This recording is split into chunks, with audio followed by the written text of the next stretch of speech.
5-5 minute का वक्त दोनों विद्वानों को एक बार फिर से दिया जाएगा अपने क्लोजिंग आर्ग्यूमेंट के लिए।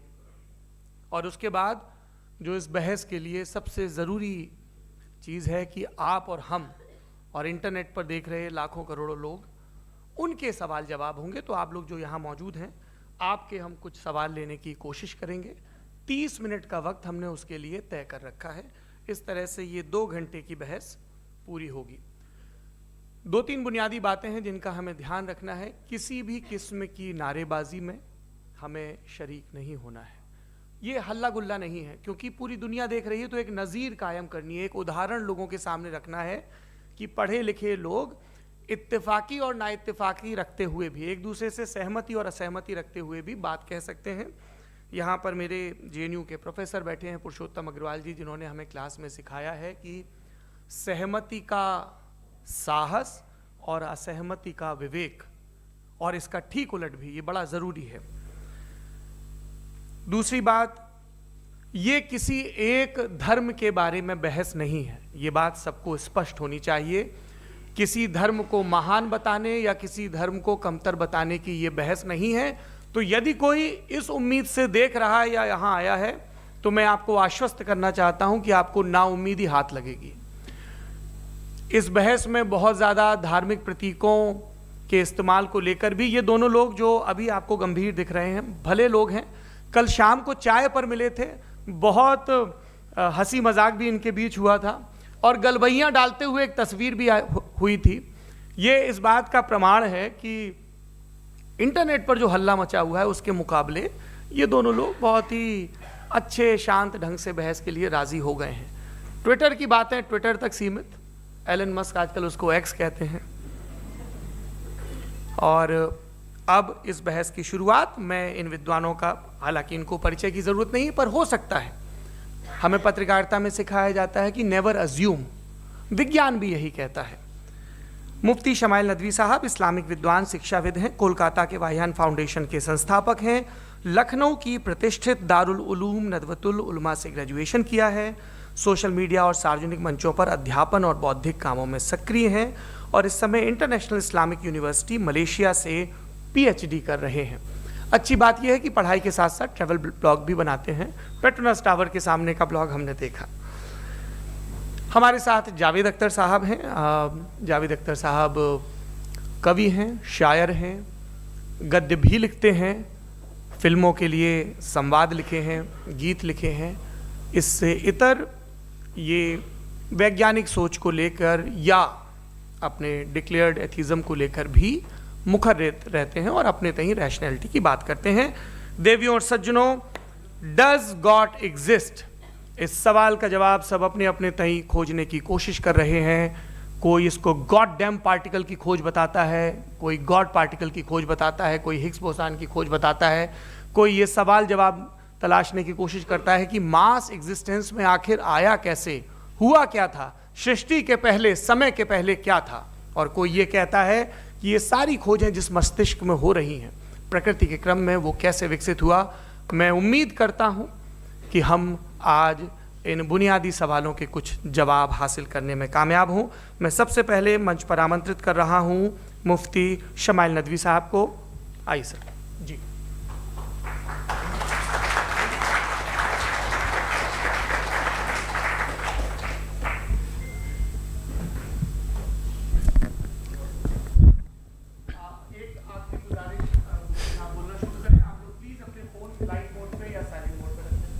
एक बार चेक कर ले, कई बार बेध्यानी हो जाती है।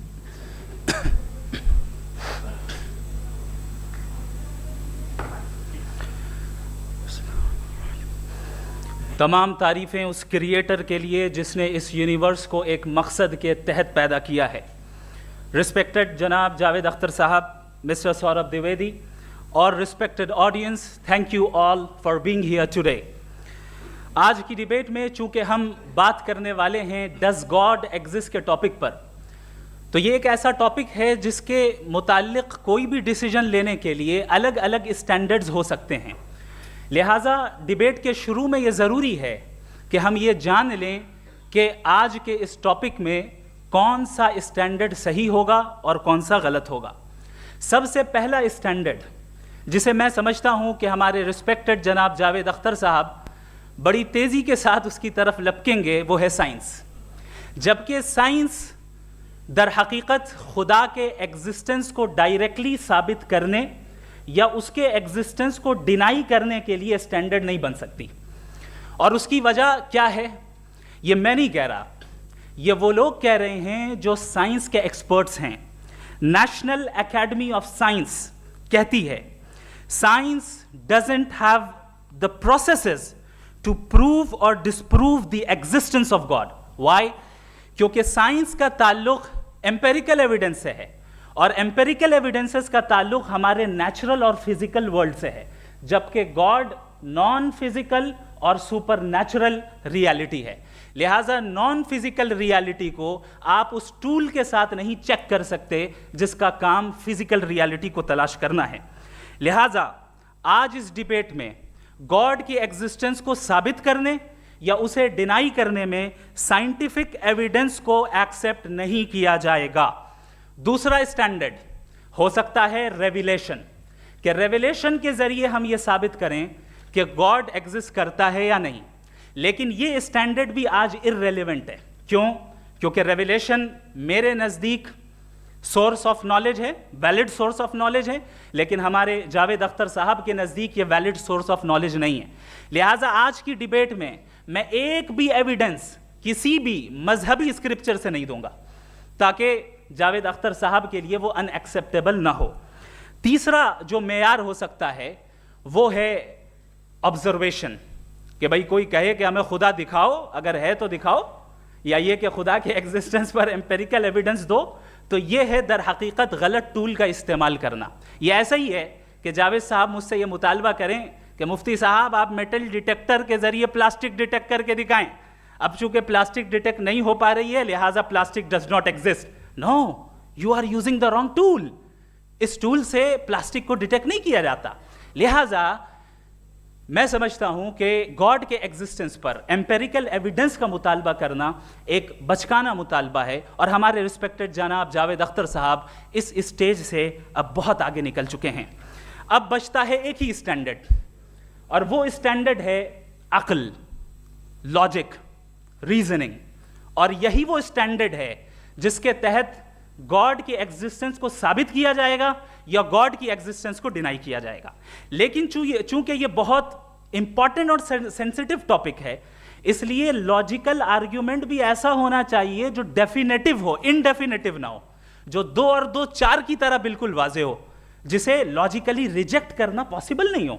फॉर एग्जाम्पल हम कहें हमारे रिस्पेक्टेड मिस्टर सौरभ साहब, ये एक इंसान है और तमाम इंसान कॉन्शियस बीइंग है। लिहाजा नतीजा क्या निकला, हमारे सौरभ साहब भी कॉन्शियस बीइंग है। क्या ये इनडेफिनेट आर्ग्यूमेंट है या डेफिनेट आर्ग्यूमेंट है? ये डेफिनेट आर्ग्यूमेंट है।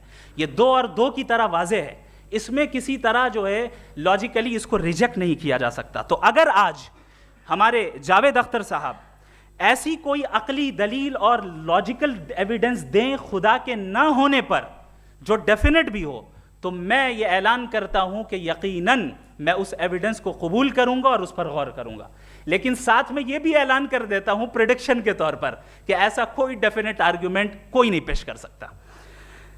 दलील हम देंगे और डेफिनेटिव दलील देंगे, लॉजिकल दलील देंगे, ऐसी दलील देंगे जो एंटायर एथिस्टिक वर्ल्ड उसे रेफ्यूट नहीं कर सकती। चलें अब हम एक एग्जाम्पल सोचते हैं, एक सिनेरियो, सिंपल सिनेरियो, तमाम ऑडियंस से गुजारिश है, हम और आप एक आइसोलेटेड आइलैंड पर हैं, ऐसा आइलैंड जहां पे हमसे पहले कोई कभी नहीं गया। चलते चलते आपके सामने अचानक आपने देखा एक पिंक कलर की बॉल पड़ी हुई है। सबसे पहला सवाल आपके जहन में क्या आएगा कि ये बॉल यहां क्यों आई, कैसे आई, ये पिंक कलर की ही क्यों है, कोई और कलर भी हो सकता था, ये इसी शेप में क्यों है, कोई और शेप भी हो सकता था। नेचुरली आप इस तरफ पहुंचेंगे कि कोई ना कोई है जिसने इन स्पेसिफिक प्रॉपर्टीज के साथ इस बॉल को बनाया है और यहां पे रखा है। चूंकि आप जानते हैं कि ये जो बॉल है इसका एग्जिस्ट करना जरूरी नहीं है, ये एग्जिस्ट कर भी सकती थी, नहीं भी कर सकती थी, और एग्जिस्ट करना ही था तो किसी और फॉर्म में करती, किसी और कलर में करती। अब आप इस बॉल को एक्सपैंड करते चले जाएं, एक्सपैंड करते चले जाएं, एक्सपैंड करते चले जाएं, यहां तक कि ये बॉल यूनिवर्स के साइज की हो जाए। बताइए कि क्या साइज के बढ़ जाने से सवाल बदल जाएगा? हरगिज नहीं बदलेगा। अभी भी सवाल रहेगा, ये यूनिवर्स कहां से आया, इन स्पेसिफिक प्रॉपर्टीज के साथ कहां से आया, क्यों आया, किसने बनाया, ये सवाल उस वक्त भी वैलिड रहेगा।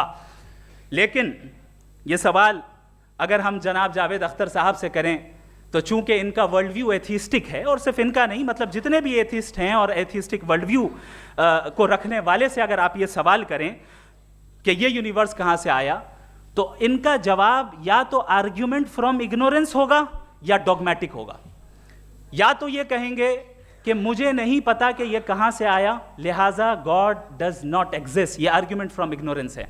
या ये कहेंगे कि ये यूनिवर्स खुद ब खुद बन गया, इसका मतलब ये है कि उस बॉल को भी खुद ब खुद बन जाना चाहिए, लेकिन बॉल के ताल्लुक से ये एक्सप्लेनेशन एक्सेप्ट नहीं की जाएगी कि ये खुद ब खुद बन गई, लेकिन यूनिवर्स के ताल्लुक से कर दिया जाएगा। इसे हम दूसरे अल्फाज में डॉगमा भी कह सकते हैं। दूसरी चीज, हमारे जावेद अख्तर साहब जरूर गॉड ऑफ गैप्स की मिसाल भी जरूर देंगे, और मिसाल देंगे कि पहले ज़माने में बिजलियां कड़कती थी तो लोगों ने किसी एक खुदा की तरफ, और बारिश होती थी तो दूसरे खुदा की तरफ मंसूब कर दिया, उनके पास दलील नहीं थी। यह हमारा वर्ल्ड व्यू है ही नहीं, यह हमारा वर्ल्ड व्यू है ही नहीं, क्योंकि नेचुरल फिनोमेना के प्रोसेस की इंटरप्रिटेशन को जान लेने से यह कहां से साबित हो गया कि गॉड एग्जिस्ट नहीं करता है। इस पर मैं इंशाअल्लाह अभी आगे बात करूंगा। आप हजरात ये भी देखेंगे, और मैं ये एक्सपेक्ट करता हूं कि हमारे रिस्पेक्टेड जनाब जावेद अख्तर साहब ज़रूर इमोशनल आर्ग्यूमेंट्स भी देंगे, जो कि एक लॉजिकल फेलेसी है जब बात आती है ट्रुथ को डिसाइड करने में। क्यों? मिसाल के तौर पर वो कहेंगे कि अगर गॉड है तो ईविल क्यों एग्जिस्ट करता है, जबकि मैं कहता हूं ईविल का एग्जिस्ट करना गॉड के एग्जिस्ट करने की दलील है, उसके खिलाफ नहीं है। चूंकि अगर गॉड है तो हम सब उसके सामने अकाउंटेबल हैं, और अगर हम अकाउंटेबल हैं तो अकाउंटेबिलिटी के लिए ईविल का मौजूद होना जरूरी है, उसके बगैर हम अकाउंटेबल नहीं हो सकते। और अगर हम अकाउंटेबल नहीं हैं तो हम जनाब जावेद अख्तर साहब से पूछेंगे कि आप बताएं कि फिर सफरिंग इस दुनिया में क्यों है? अगर खुदा नहीं है तो सफरिंग क्यों है? और उन लोगों के जज्बे का क्या जिनके अंदर सफरिंग के बाद इंतकाम लेने का जज्बा पाया जाता है और वो इस दुनिया से ऐसे ही चले गए, क्या उनकी सारी तकलीफें बेकार चली जाएंगी? अब आ जाएं उसी एग्जाम्पल की तरफ कि बॉल, मुझसे अगर कोई पूछे इस बॉल को किसने बनाया और या इस एक्सपेंडेड बॉल को किसने बनाया, मैं कहूंगा कि चूंकि ये यूनिवर्स और इस यूनिवर्स की तमाम चीज़ें कॉन्टिंजेंट हैं। कॉन्टिंजेंट होने का मतलब ये होता है कि जो अपने एग्जिस्टेंस पे किसी के ऊपर डिपेंड करती हो, तो जाहिर है ये यूनिवर्स कॉन्टिंजेंट है। और अगर कोई चीज़ कॉन्टिंजेंट नहीं है तो मैं रिक्वेस्ट करूंगा कि मुझे दिखा दें कि कौन सी चीज़ यूनिवर्स में कॉन्टिंजेंट नहीं है, हम भी ज़रा गौर कर लें और हम भी देख लें। और जब कॉन्टिंजेंट चीज़ें मौजूद हैं तो फिलोसोफर्स की इस्तिलाह के मुताबिक, हम उस टर्मिनोलॉजी के मुताबिक हम उस जगह तक पहुंचते हैं और उस हस्ती तक पहुंचते हैं जिसे नेसेसरी बीइंग कहा जाता है, कि ये वो नेसेसरी बीइंग है जिसका मौजूद ना होना नामुमकिन हो। चूंकि अगर ये मौजूद ना हो तो सारी चीज़ें एग्जिस्टेंस में आएंगी ही नहीं, और ये सारी कॉन्टिंजेंट चीज़ें उसी के ऊपर डिपेंड करती हैं। अब अगर आप ये सवाल करते हैं कि फिर उस हस्ती को किसने बनाया, फिर उसका कॉज क्या है, फिर उसका कॉज क्या है, फिर उसका कॉज क्या है, और एंडलेसली चले जाएं, इसे हम कहते हैं इन्फिनिट रिग्रेस ऑफ कॉजेज, जो कि लॉजिकल फेलेसी है। कॉन्सेप्चुअली इन्फिनिटी पॉसिबल है। मिसाल के तौर पे न्यूमेरिकल्स 1 2 3 गिनते चले जाएं, इन्फिनिट नंबर्स हैं। मैं कॉन्सेप्चुअली बात नहीं कर रहा, प्रैक्टिकली रियलिटी में साबित करके दिखाएं कि infinite regress of causes possible हैं या नहीं। अगर पॉसिबल हैं तो हम मान लेंगे, मिसाल दे दें, और पॉसिबल नहीं है तो एक ही ऑप्शन बचता है जिसे हम कहते हैं नेसेसरी बीइंग। ऐसी नेसेसरी बीइंग जो इंडिपेंडेंट है, क्योंकि अगर वो डिपेंडेंट हुई तो वो नेसेसरी नहीं रहेगी। ऐसी इंडिपेंडेंट बीइंग जो इटर्नल है, अगर वो इटर्नल नहीं होगी, उसकी बिगिनिंग होगी तो वो खुद कॉन्टिंजेंट है। ऐसी बीइंग जो पावरफुल है, क्योंकि कॉन्टिंजेंट को एक्चुअलाइज करने के लिए पावर चाहिए। ऐसी बीइंग जो इंटेलिजेंट है और नॉलेजेबल है, क्योंकि ये यूनिवर्स स्पेसिफिक फॉर्म और स्पेसिफिक लॉज ऑफ नेचर के तहत प्रिसाइजली चल रहा है। Thank you. थैंक यू मुफ्ती साहब। मैं इन दलीलों के बाद जावेद अख्तर साहब से गुजारिश करूंगा, आप बैठ के बोलना चाहेंगे या बाहर? जी।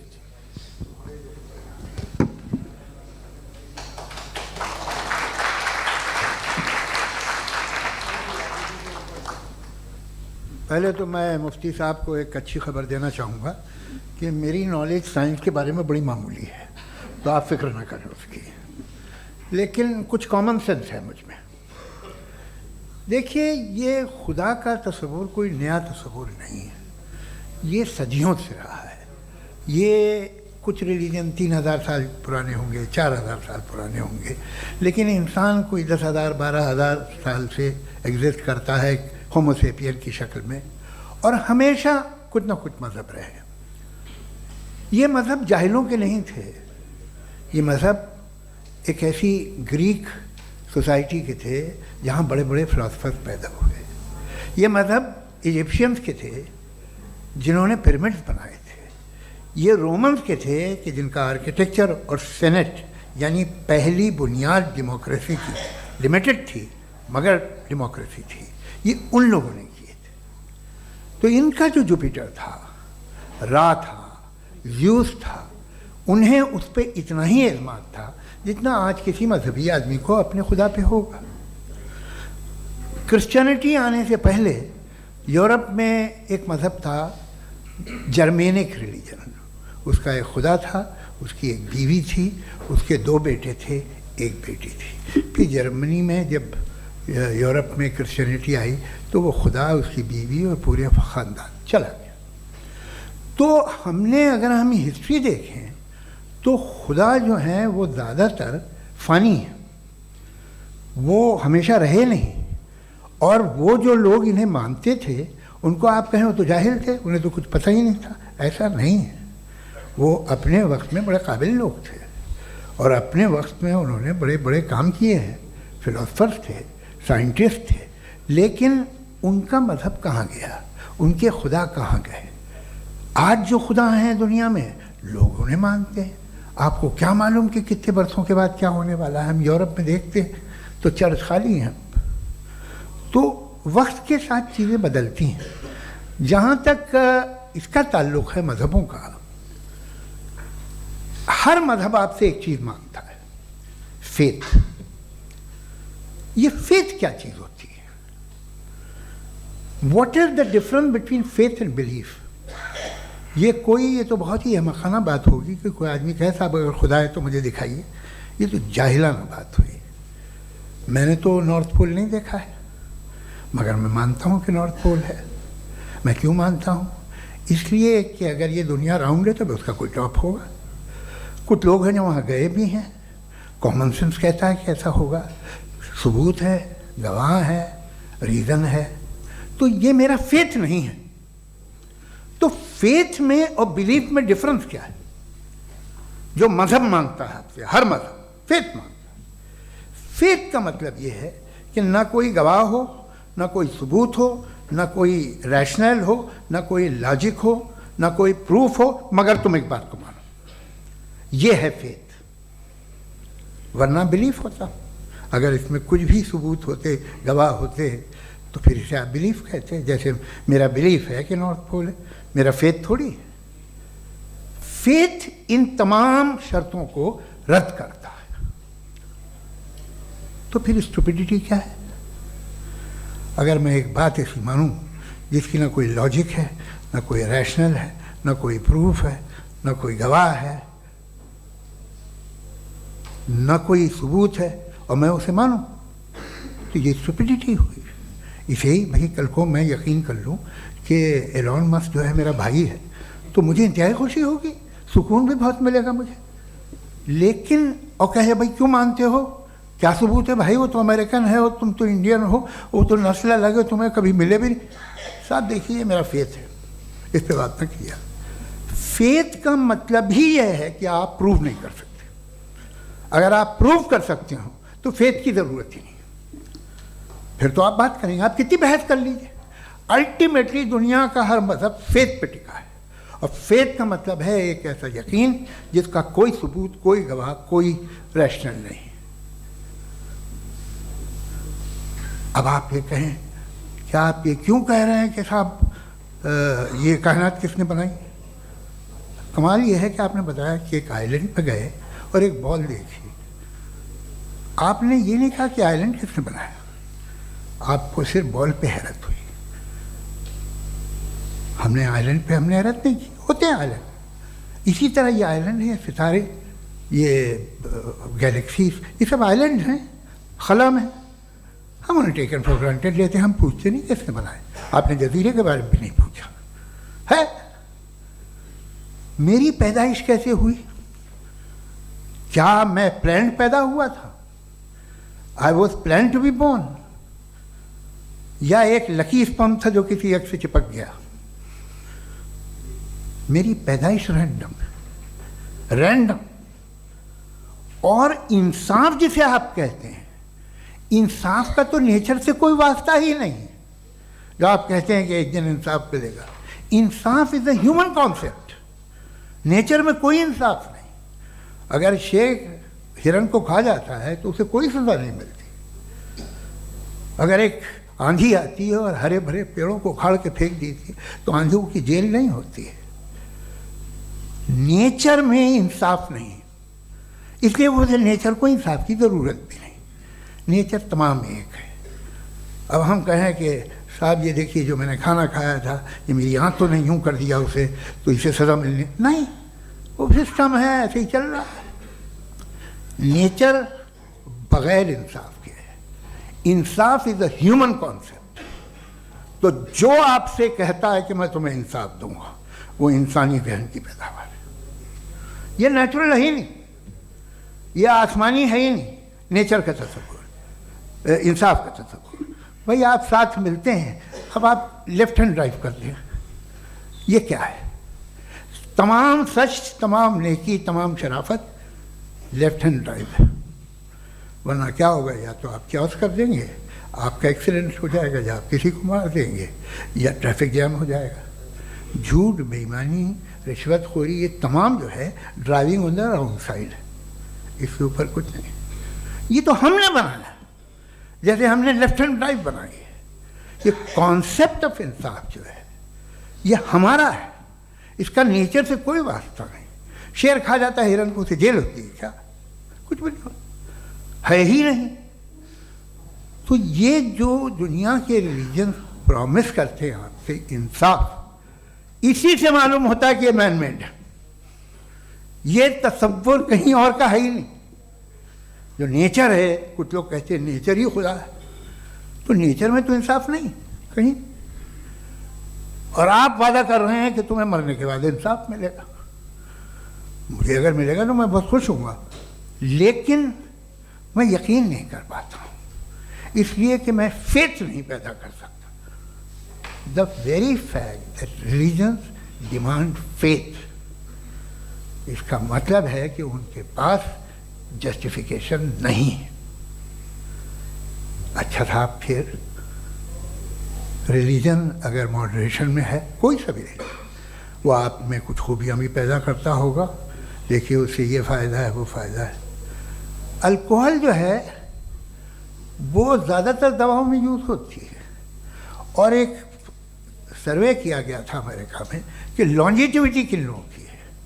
तो एक तरफ वो लोग थे जो शराब पीते ही नहीं थे, और एक तरफ वो थे जो एक बोतल शराब रोज़ पीते थे। सबसे ज़्यादा लंबी उम्र उनकी है जो 2 पैक नाप के शराब पीते हैं और खाना खाते हैं।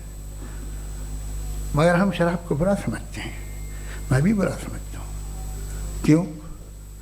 ऐसा होता नहीं। कुछ चीज़ों में आदत होती है कि वो बढ़ती है। आज तक में एक आदमी दूध पीता है, आप 10 साल बाद भी मिलेंगे तो एक ही गिलास पीता होगा। ऐसा नहीं होता, सुबह से दूध पीता रहता है। मिल्कोहलिक मैंने नहीं देखे, अल्कोहलिक होते हैं। ये टेंडेंसी है मजहब की कि वो बढ़ता है, जैसे कैंसर बढ़ता है, जैसे शराब बढ़ती है। कुछ लोग होंगे जो उसे सही तरह से यूज़ करते हैं। मुझे यकीन है कि हमारे मुफ्ती साहब भी उनमें से एक हैं। इनसे बहुत खुशी हुई मुझे इनसे मिलकर। लेकिन कितने लोग हैं कि आज आप देखते हैं दुनिया में जो तबाहियाँ हैं, इनमें कितना हाथ है उन लोगों का जो बिलीवर कहते था मजहब ये नहीं कहता, ना कहता होगा, मगर जब ये मजहब पीते हैं तो ऐसे बिहेव करते हैं। थोड़ा सा अगर हो तो शायद बहुत अच्छी बात, लेकिन शराब थोड़ी सी नहीं रहती, उसमें टेंडेंसी है। पहले थोड़ा सा अगर 2-3 कैंसर के सेल हो ना बॉडी में तो आदमी स्लिम रहेगा, लेकिन वो 2-3 सेल नहीं रहते, वो मल्टीप्लाई होते हैं। जावेद साहब टाइम पूरा हो गया। टाइम हो गया तो बस बात खत्म हो गई। अच्छा, मुझे कुछ और कहने को था भी नहीं। जी, मैं पहले जवाबी दौर के लिए इनवाइट कर रहा हूँ मुफ्ती साहब को। Your rebuttal round 1, you have 7 minutes.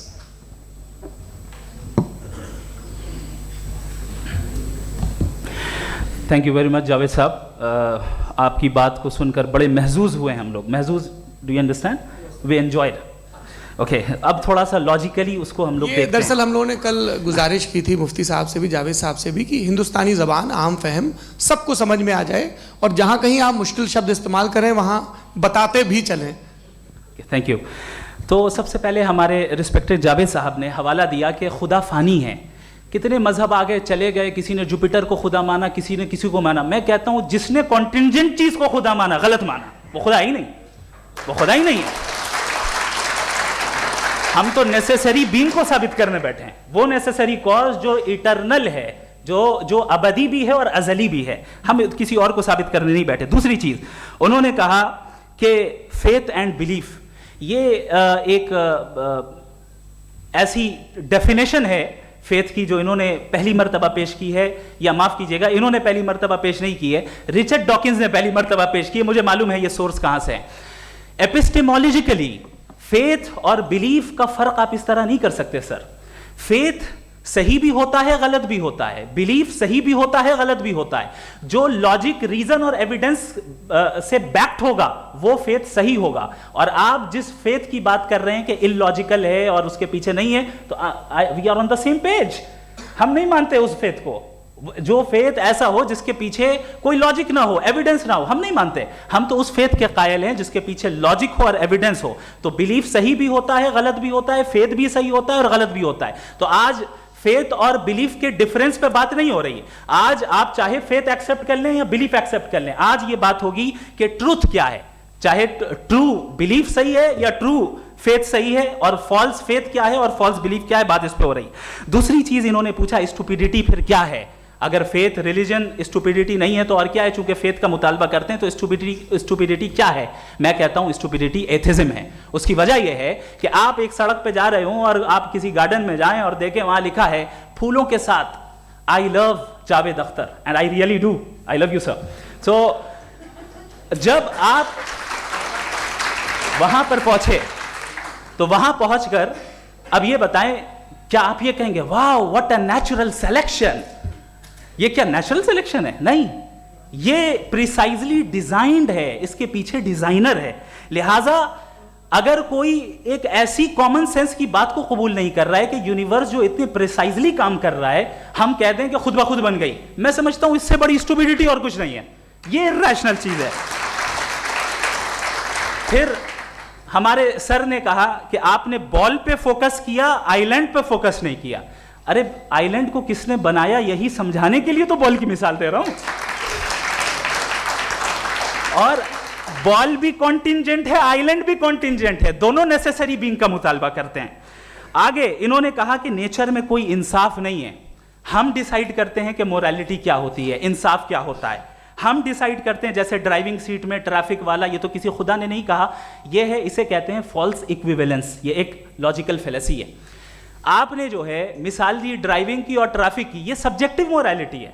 आप सब्जेक्टिव मोरालिटी को मिसाल बनाकर ऑब्जेक्टिव मोरालिटी के ऊपर नहीं थोप सकते। इंसाफ की ऑब्जेक्टिव मोरालिटी, अगर आप ये कहते हैं कि नेचर में इंसाफ नहीं है तो इंसाफ का न होना ये नेचुरल हुआ, तो फिर नेचर को नेचर रहने दे, क्यों हम इतना स्ट्राइव कर रहे हैं दुनिया में इंसाफ लाने के लिए? ये तो इलॉजिकल बात है, इरैशनल बात है।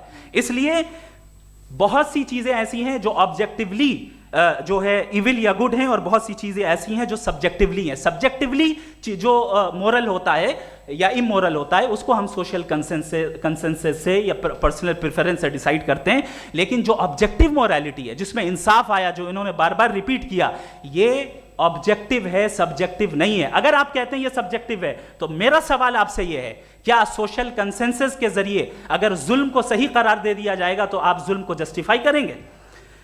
दूसरी चीज, इन्होंने ये कहा कि 2 पैक शराब पी लें तो वो उतने पे नहीं रहता, बढ़ जाता है। यही मामला मजहब के साथ है, 2 पैक आप पी लें बढ़ेगा। तो ये एक ऐसी मिसाल है, इसको कहीं भी फिट कर लें कि आप एथिज्म पे जब फिट करें, जब आप 2 पैक एथिज्म का लेंगे ना तो वो बढ़ बढ़ के नॉर्थ कोरिया बनेगा। Thank you.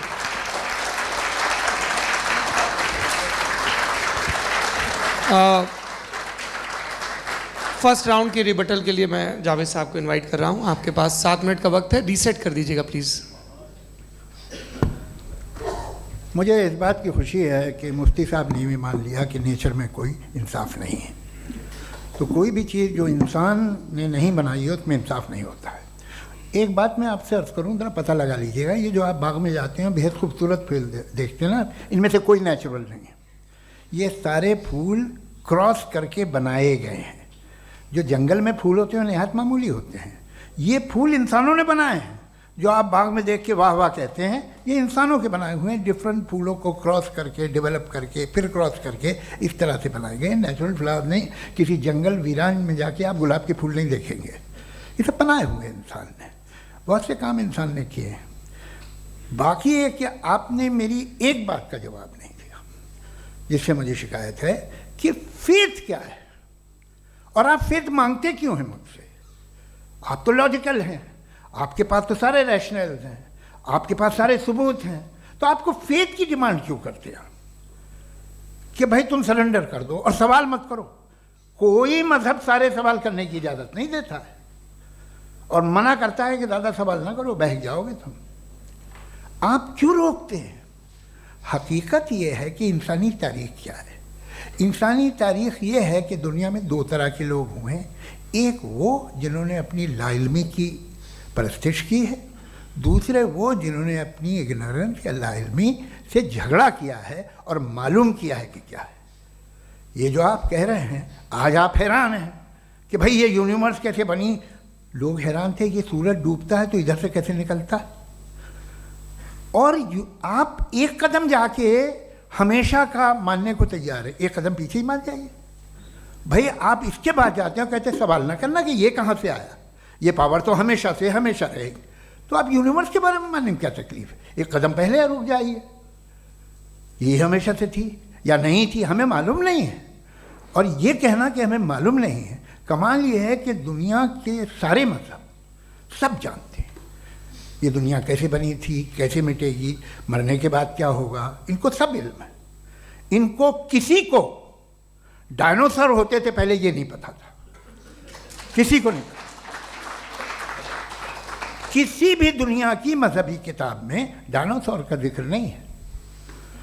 लेकिन बाकी सब बातें, how to make universe in 4 easy lessons and बाकी सब पता है। जिसको सब पता है वो गड़बड़ है।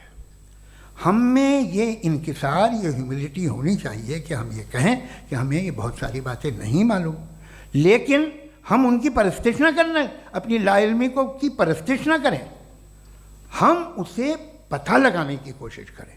जिस दुनिया में आप बैठे हैं सर, ये हॉल जो है, ये इलेक्ट्रिसिटी जो है, ये माइक जो है, जिस हवाई जहाज से आप आए थे, वो जिस कार से आप यहाँ आए हैं, ये सब उन लोगों की बनाई हुई है जिन्होंने सवाल किए थे।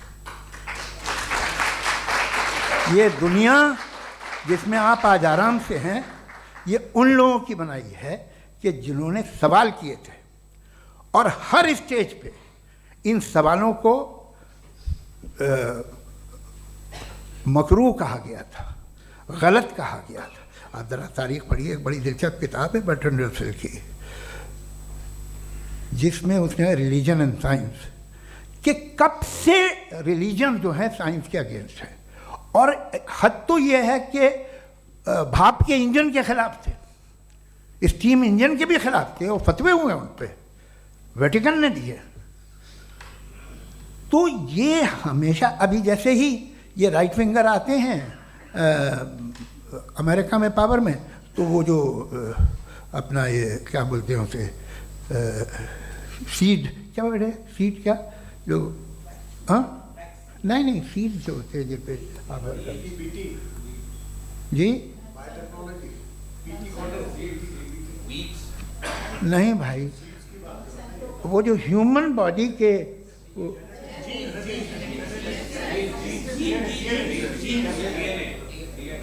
उस पर रिसर्च बंद हो जाती है, रिपब्लिकन नहीं करने देते। अरे भाई इतना डर क्या है तुम्हें? एक ज़माने में बहुत नाराज़ थे ये सारे मजहबी लोग कि ये इंसान तो इंसान बनाने की कोशिश कर रहा है, आपको क्या तकलीफ भाई, बना ले तो बना लेने दो, ये खौफ क्या है? और ये सब आज जो आप कह रहे हैं नामुमकिन है, ये कैसे हुआ? मुझे एक किस्सा याद आता है। जब मैं छठी क्लास में था तो मैं मैथमेटिक्स में बहुत वीक था, तो एक टीचर रख दिया गया, उसने 1 2 3 4 5 6 7 को सिखा दिया मुझे। वो दिन मैं भूल नहीं सकता हूँ मुफ्ती साहब, जिस दिन उसने ये बताया कि 1/2 क्या होता है और 3/4 क्या होता है, मुझे ऐसा लगा कि मेरा सर बीच से फट जाएगा। ये आदमी कह रहा है कि जो दीवार के अंदर जाओ वॉक करते हुए। आज हंसता हूँ मैं इस बात पे। तो आज जो बातें आपके जहन से बिल्कुल परे हैं और आप हैरान होते उन्हें देख के, एक वक्त आएगा कि मामूली लगेंगे, और हुआ है। आपकी इंसानी तारीख ही है। इतनी जल्दी सारे फैसले आप मत कर लीजिए, थोड़ा ये ह्यूमिलिटी रखिए कि भाई ये हमें नहीं मालूम। ये कहने में क्या आ रहा है? ये यूनिवर्स कहाँ तक फैली, ये कब से है और कब तक रहेगी, हमें नहीं मालूम। आपने फैसला कर लिया कब बनी। ये आपके हिसाब से कोई 14 बिलियन ईयर्स बनी जो समझा जाता है। उससे पहले हजारों करोड़ों अरबों साल तक खुदा बैठा क्या कर रहा था? खामोश बैठा था, ऐसी जमाइयाँ ले रहा था। फिर उसे आइडिया आया, यार एक काम करते, वक्त अच्छा गुजर जाएगा, यूनिवर्स पर आपसे सोचिए। वो तो हमेशा से है ना, मगर यूनिवर्स हमेशा से नहीं है, ये तो बनाई गई है। और उससे पहले क्या था, इनका क्या काम था? कैसी बात है, ये बड़ा आसान है। जो बात हमें आज धीरे धीरे पता चली है, बरसों 2000 और 2500 साल पहले आपको किसी ने बता दिया कि क्या था, आप मान गए, और तब से वही मान रहे हैं जो 2500 साल पहले कहा गया था। सब कुछ बदल गया है, सॉल्व हो रही हैं चीज़ें। अभी साइंस बिल्कुल दावा नहीं करती, या कोई फिलोसफर ये दावा नहीं करता कि हमें सब मालूम, बल्कि वो कहता है कि हमें जितना मालूम होता है उससे ये मालूम होता है कि हमें कितना कम मालूम। तो हम अपनी जहालत से लड़ें, उसकी परस्तिश न करें। जी, टाइम है। Thank you so much. मैं तर्कों की श्रृंखला में राउंड 2 के लिए मुफ्ती साहब को आमंत्रित कर रहा हूँ। आपके पास एक बार फिर से 7 मिनट का वक्त है। शुक्रिया। जनाब जावेद अख्तर साहब कई मरतबा दोहरा रहे हैं कि फ़ेथ का मतलब बताइए, फ़ेथ का मतलब बताइए। मैंने बता दिया, फ़ेथ सही भी होता है, गलत भी होता है। और आज हम फ़ेथ पे बात नहीं कर रहे, हम ट्रुथ और डज गॉड एग्जिस्ट पे बात कर रहे हैं। क्या डज गॉड एग्जिस्ट, ये ट्रुथ यानी गॉड है या नहीं है, इसमें से दोनों ट्रुथ क्या है। अब आप उसे फेथ कह लें, बिलीफ कह लें, नॉट माई बिजनेस। उसके बाद आपने कहा कि भाई सवाल करने से मजहब रोकता है। मैं कहता हूं जो रोकता है वो रोकता होगा, मैं नहीं रोकता, बल्कि सवाल करें, सवाल करना चाहिए। सवाल कर करके तो हम आगे बढ़ते हैं, तरक्की करते हैं, और इसीलिए मैं आज यहाँ पे आया हूँ। लेकिन सवाल सिर्फ खुदा से नहीं होगा, आपसे भी होगा। सवाल एथिज्म से भी होगा, सवाल सिर्फ मजहब से नहीं होगा, सबसे होगा। और आज मैं सवाल करूंगा और उम्मीद है कि आप जवाब देंगे। अभी तक आपने वैसे कॉन्टिंजेंसी आर्गुमेंट का कोई जवाब नहीं दिया है। चलें, आपने कहा यूनिवर्स के बारे में इटर्नल क्यों नहीं बोल देते। ये चूंकि लॉजिकली पॉसिबल ही नहीं है कि यूनिवर्स इटर्नल हो। यूनिवर्स एक कॉन्टिंजेंट चीज है जो टाइम एंड स्पेस के पाबंद है, टाइम एंड स्पेस से बाउंड है। जो टाइम एंड स्पेस से बाउंड होगा वो कॉन्टिंजेंट होगा, जो कॉन्टिंजेंट होगा वो उसकी बिगिनिंग हुई होगी, जिसकी बिगिनिंग हुई होगी वो इटर्नल नहीं हो सकता। ये तो कॉमन सी बात है। आपने कहा कि किसी मजहबी किताब में डायनासोर का जिक्र नहीं है। अफसोस कि आज तक किसी मैथमेटिक्स के किताब में मुझे डायनासोर का जिक्र नहीं मिला। तो इसका मतलब मैथमेटिक्स की किताब बेकार है? नहीं, उसका वो टॉपिक नहीं है। रेवलेशन का और मजहबी किताबों का टॉपिक ये नहीं है कि आपको आके बताए साइकिल कैसे बनाते हैं, या आकर ये बताएं कि जो है डायनासोर कब था। वो तो मोरालिटी सिखाने आया है, गॉड के बारे में बताने आया, नॉन फिजिकल रियलिटी की हकीकत को सिखाने के लिए आया। रिलीजियन साइंस को रोकता है? नहीं रोकता। अगर रोकता है तो गलत करता है। रिलीजियन साइंटिज्म को रोकता है, जिसमें हमारे जावेद साहब मुब्तला हैं। साइंस और साइंटिज्म में फर्क है।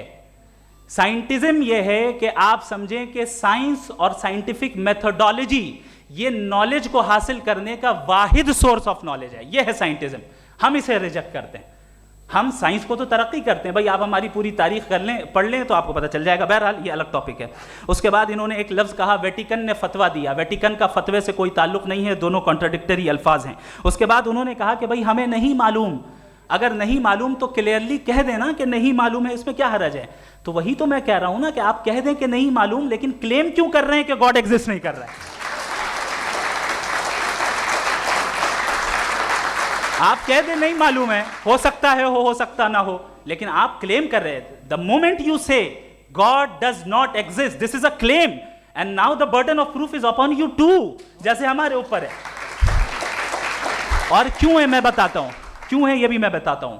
फिलोसॉफिकली जो क्लेम होता है ना, सिर्फ ये नहीं होता कि इंसान कहे पॉजिटिव क्लेम करे और नेगेटिव क्लेम करे तो बर्डन ऑफ प्रूफ नहीं है। आप मिसाल के तौर पे मैं कहूं कि फुला उस कमरे में कोई नहीं है, मैंने एक नॉलेज का क्लेम किया है। उस कमरे में कोई नहीं है, मैंने एक नॉलेज का क्लेम किया। या तो मैं कहूं मुझे नहीं पता, हो भी सकता है नहीं भी हो सकता है, this is not a claim. लेकिन जब मैं कह रहा हूं कि वहां कोई नहीं है, या मैं कह रहा हूं वहां कोई है, दोनों क्लेम है और दोनों के ऊपर बर्डन ऑफ प्रूफ है। हमारे ऊपर भी बर्डन ऑफ प्रूफ है। मैंने कंटिजेंसी आर्ग्यूमेंट दिया, इसे तोड़कर दिखाइए। आखिरी चीज, इन्होंने कहा कि खुदा दुनिया बनाने से पहले 150 साल पहले या करोड़ों साल पहले क्या कर रहा था। अरे हजरत, चलें बहरहाल मैं जवाब दे देता हूं। आप हमारे रिस्पेक्टेड पर्सनैलिटी हैं, अगर आप नहीं होते तो मैं ऐसे एंटरटेन ही नहीं करता। टाइम ये 100 साल पहले या 100 साल बाद, पहले बाद में अभी, ये वो अल्फाज हैं जिनका ताल्लुक टाइम से है।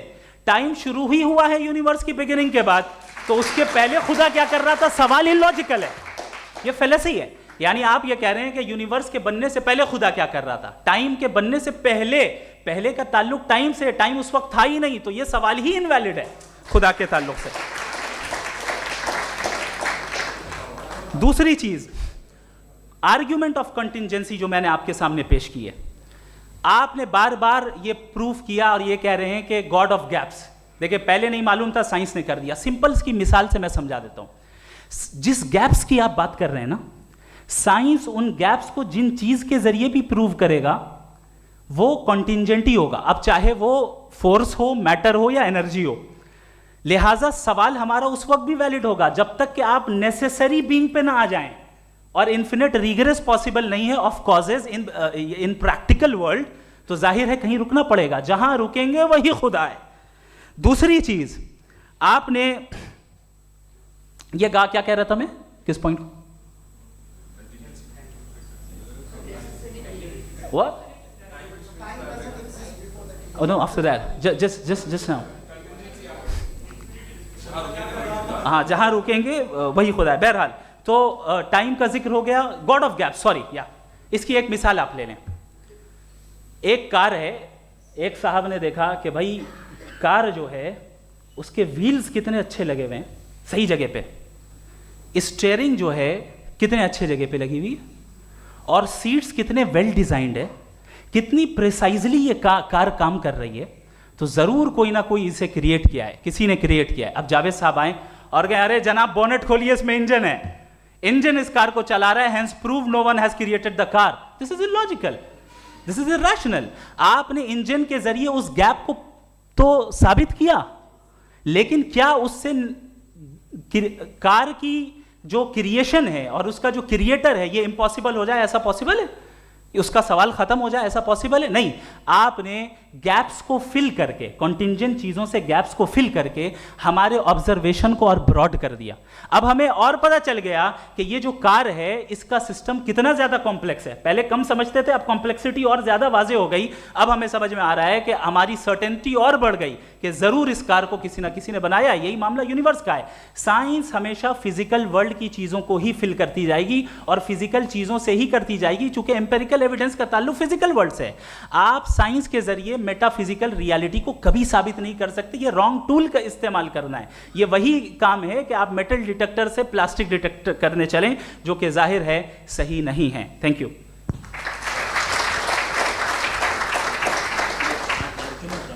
जी, ये आर्ग्यूमेंट का राउंड 2 है। हाँ। 7 मिनट है। पहले तो मैं आपसे अर्ज करूं कि आपने कहा कि जब कायनात ही नहीं थी तो वक्त भी नहीं था, कुछ भी नहीं था। कैसे नहीं था? खुदा था। एक एग्जिस्टेंस तो था ना खुदा का। तो जब खुदा था तो वक्त भी होगा। ऐसा नहीं है कि कुछ भी नहीं था, खुदा था। अच्छा, बाकी है कि आपने कहा साहब आप साबित कीजिए, आपके पास भी लॉजिक है या मेरे पास भी लॉजिक है। आप मेरा जिम्मेदारी नहीं है साबित करना कि खुदा है। बर्टन रसल ने बड़ी अच्छी बात कही। बर्टन रसल ने बड़ी अच्छी बात कही। मैं आपसे अगर ये दावा करूं कि एक चाय की केतली मरीख के चारों तरफ घूम रही है, मार्स के चारों तरफ, तो ये आपका काम नहीं है कि आप साबित करें कि कोई चाय की केतली नहीं है। ये मेरा काम है, मैंने दावा किया है। ये दावा तो मजहबी लोग करते हैं कि खुदा है। मैं क्यों साबित करूं कि नहीं है? जब तक आप मुझे कन्विंस नहीं कर देंगे मैं नहीं मानूंगा। आपकी जिम्मेदारी है, मेरी जिम्मेदारी नहीं है। दोयम ये कि ये जो आप कह रहे हैं, जो गैप्स हैं, ये गैप जब जब किसी मजहब को चैलेंज करते हैं, जब ऐसा कोई बात आती है तो हंगामा हो जाता है कि जब वो चैलेंज करें किसी फेथ को। ये तमाम साइंस जो है इसे मुख्तलिफ जगहों पे मुख्तलिफ वक्तों में मजहब ने रोकने की कोशिश की है। ये किताब है religion and science, Burton Russell की, पढ़िएगा, अच्छी लगेगी आपको। तारीख ही है साइंस, मजहब की साइंस से उसका यही रिश्ता है। अच्छा, अब ये हम सोचें कि बहरहाल ये वजूद जो है मजहब और ये बिलीव इन गॉड इंसान को बेहतर बना देता है। तो एक काम कीजिए, हिंदुस्तान वर्ल्ड का नक्शा लीजिए और मार्क कीजिए कि रिलीजन कहाँ कहाँ ज़्यादा है, कहाँ कहाँ, चाहे वो लैटिन अमेरिका हो या मिडल ईस्ट हो या फार ईस्ट हो या हिंदुस्तान के वो इलाके जहाँ मजहबियत ज़्यादा है। रख दीजिए नक्शा अलग।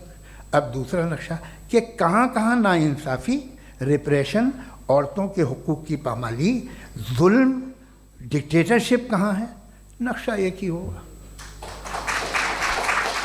तो आप मुझे बताएं कि जो इसका तरकीब इस्तेमाल क्या है। खुदा का तरकीब इस्तेमाल तो बताइए। आप छोटी सी दवा सड़क पे बेचते हैं, उसकी भी तरकीब इस्तेमाल बताते हैं। इसके इस्तेमाल से तो फ़ायदा नहीं हुआ किसी को। जो सारे के सारे ख़राब मुल्क हैं, ख़राब समाज है, वो सारे जुल्म खुदा के नाम पे करते हैं। वो गलत करते हैं, सही करते हैं, मुझे क्या लेना देना उससे। इस्तेमाल से मालूम होता ना। एक विस्की की बोतल कभी शायद देखी हो आपने, लाल रंग की होती है, उस पर रोशनी और छपड़ा इंतहाई खूबसूरत लगती है, क्या बिगाड़ रही है किसी का। उसका इस्तेमाल गलत है, इसलिए आप उसे नापसंद करते हैं। इसका इस्तेमाल गलत है, इस तसव्वुर का इस्तेमाल ही गलत है और हमेशा से गलत हुआ है। आप देख लीजिए, इंसानी तारीख देख लीजिए, आज देख लीजिए, हिंदुस्तान देखिए, दुनिया देख लीजिए, क्या हो रहा है। इसे कैसे इस्तेमाल कर रहे हैं। फेथ वाले लोग क्या फेयर हैं, जस्ट हैं, जो अपने खुदाओं पे यकीन रखते हैं, वो किस तरह के लोग हैं। वो लोगों को इंसाफ देते हैं, वो बेहतर इंसान बने।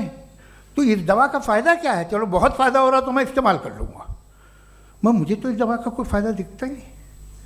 मुझे तो ऐसा लगता, मैं एक और बात बताऊं, अगर कोई आदमी मजहबी है और अच्छा आदमी है तो मैं उसकी बहुत इज्जत करता हूँ, इसलिए कि मेरा ख्याल है मजहबी आदमी का अच्छा होना मुझसे अच्छा होने से ज़्यादा मुश्किल है। भाई हर चीज़ की एक लिमिट है। आप इतना भाग सकते हैं, इतना नहीं भाग सकते, इतना वज़न उठा सकते, इतना नहीं उठा सकते, इतना दूर देख सकते हैं, इतना दूर नहीं देख सकते। उसी तरह कॉमन सेंस कहता है कि आप में नेकी का भी एक कोटा होगा। अब आप अगर सुबह जाते हैं अपनी इबादत गाह और इबादत करते हैं तो बाहर निकलते हैं तो आप तो यही महसूस करते हैं कि आपने एक बहुत अच्छा काम किया, आपकी नेकी का एक बहुत बड़ा कोटा खर्च हो गया जिससे किसी का कोई फ़ायदा नहीं। मैं तो नहीं जाता हूँ तो मुझे तो किसी को खाना खिलाना पड़ेगा, किसी बेवा की मदद करनी पड़ेगी, मैं अपना कोटा कैसे कंज्यूम करूँ? आप अपना कोटा सारे मजहबी लोग इंतहाई यूजलेस कामों में यूज़ करते हैं, उसके बाद भी अगर आप में बच्ची है थोड़ी सी शराफत तो भाई वाह क्या बात है।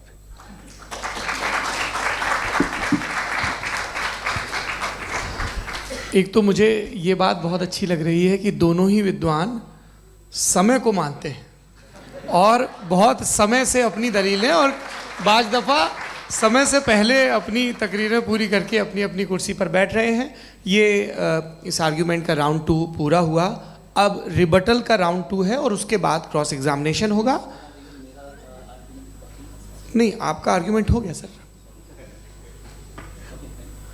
हमारे यहाँ स्कूल के सिलेबस में पंच परमेश्वर कहानी पढ़ाई जाती है प्रेमचंद जी की लिखी हुई। आप निश्चिंत रहिए, आपके कोई राउंड में मिस नहीं होने दूंगा। रिबटल का राउंड 2 मुफ्ती शमाइल नदवी साहब।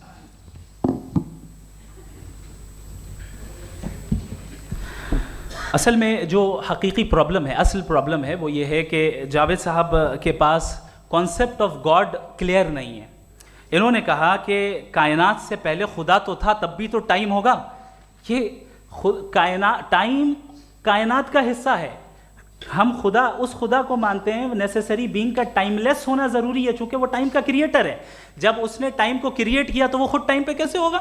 उसने जब स्पेस को क्रिएट किया तो खुद स्पेस में कैसे होगा? अगर वो टाइम एंड स्पेस को पहले से ही उसका पाबंद है तो फिर किस चीज़ को उसने क्रिएट किया? लिहाजा ये सवाल गलत है कि खुदा था तो टाइम होगा। बिल्कुल नहीं, टाइम के पाबंद हम हैं, खुदा नहीं है। हम फिजिकल वर्ल्ड से ताल्लुक़ रखते हैं, वो मेटाफिजिकल रियलिटी है। दूसरी चीज़ इन्होंने मिसाल दी कि चाय की केतली हवा में घूम रही होगी और पता नहीं शायद वो बर्टन रसल का उन्होंने हवाला दिया। बहरहाल यही प्रॉब्लम है। प्रॉब्लम यही है कि हम चीज़ों के दरमियान डिफ्रेंशिएट नहीं कर पाते हैं। ये जो आपने मिसाल दी ये इमेजिनेशन है और मैं जो साबित कर रहा हूँ वो लॉजिकल नेसेसिटी है। आप इमेजिन करने आए तो कुछ भी करें, जुपिटर में पिंक एलिफेंट होगा, यूनिकॉर्न होगा, करें, उससे कायनात पे क्या फ़र्क पड़ता है? उससे आप लॉजिकल नेसेसिटी साबित नहीं कर सकते। मैं तो उस प्राइम कॉज की बात कर रहा हूँ, उस नेसेसरी बीइंग की बात कर रहा हूँ जिसके बगैर इस कायनात का एग्जिस्टेंस मुमकिन नहीं है। दूसरी चीज़, मजहब को साइंस चैलेंज करती है वगैरह वगैरह, ये हमारा टॉपिक ही नहीं है। मैं इस पर बात करूँगा तो फिर मेरा वक्त चला जाएगा। मजहब के ऊपर चूँकि हमारी डिस्कशन नहीं है, साइंस को मजहब और बिलखुसूस मैं और हमारा वर्ल्ड व्यू कम अज़ कम साइंस को पीछे नहीं करता है, साइंटिज़म की मजम्मत करता है। इसकी वजाहत मैंने पहले कर दी। दूसरी चीज़ इन्होंने कहा वर्ल्ड का नक्शा लीजिए, वर्ल्ड मैप लीजिए, 2 अलग अलग जगह की। हज़रत मैंने ये होमवर्क किया था और मैंने मिडिल ईस्ट का एक नक्शा लिया और यूरोप का एक नक्शा लिया। ये मजहबी इलाका और ये लिबरल और एथीस्ट इलाका। मुझे पता चला कि सबसे ज़्यादा रेप केसेस जो हैं वहाँ पर हैं।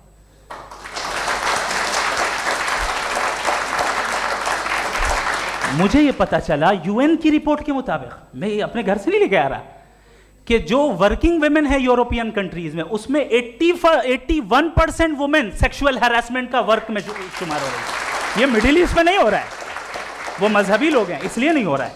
दूसरी चीज, आपने ये कहा कि मजहबी आदमी का अच्छा होना हमारे अच्छे होने से बहुत मुश्किल है, बहुत मुश्किल है। तो इसका मतलब यह है कि गॉड के अलावा आपके पास अच्छे और बुरे का कोई स्टैंडर्ड है। मैं चाहूंगा कि कन्वर्सेशनल स्टाइल वाली डिस्कशन और सेगमेंट पे इसी पे बात कर लेते हैं। Thank you very much.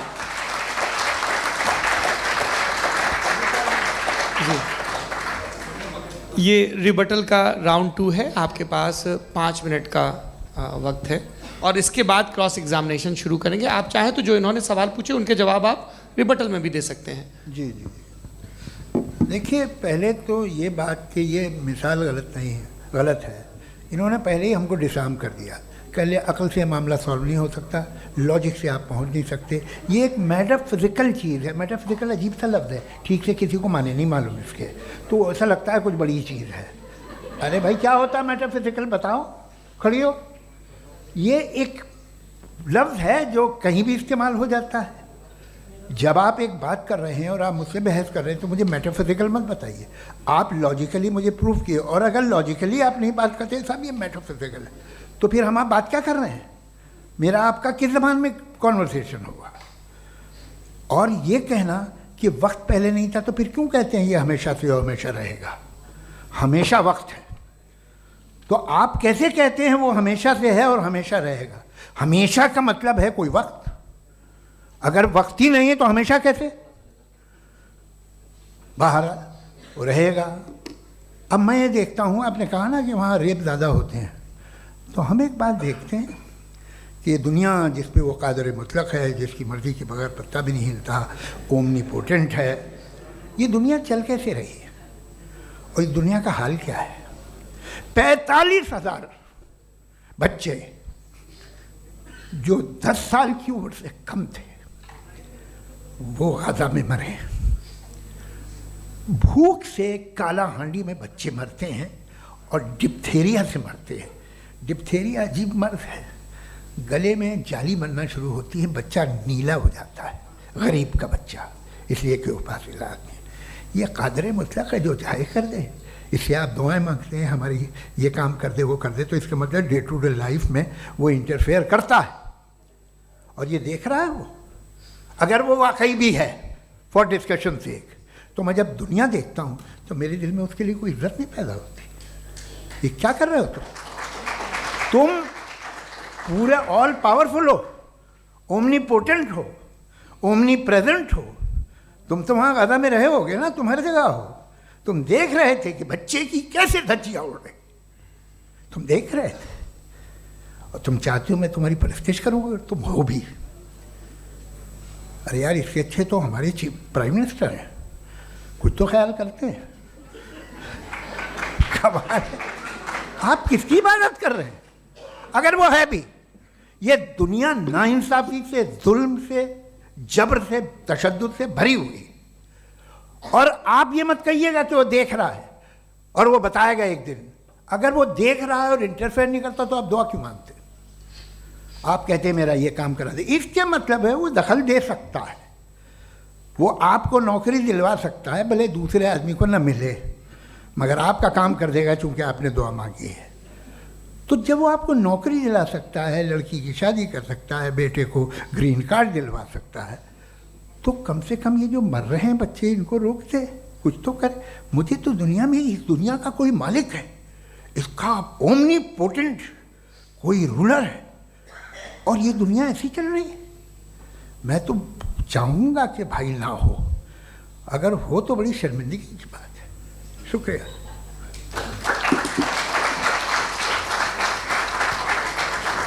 देवियों और सज्जनों, इस बहस के 2 राउंड और 2 रिबटल पूरे हो चुके हैं। अब सबसे ज़रूरी और सबसे मुश्किल राउंड शुरू हो रहा है, क्रॉस एग्जामिनेशन का।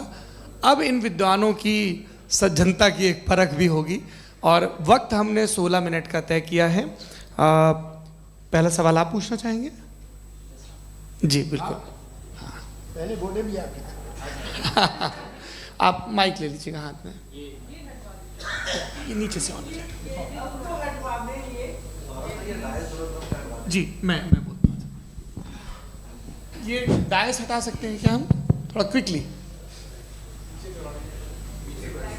डायस पीछे कर दीजिए बस थोड़ा सा, है, ताकि ये जो दाएं बाएं लोग बैठे हैं, इसे हटा दीजिए। अब हम वहाँ तो जाने वाले नहीं, आराम से आराम से दोनों तरफ से हटा दीजिए।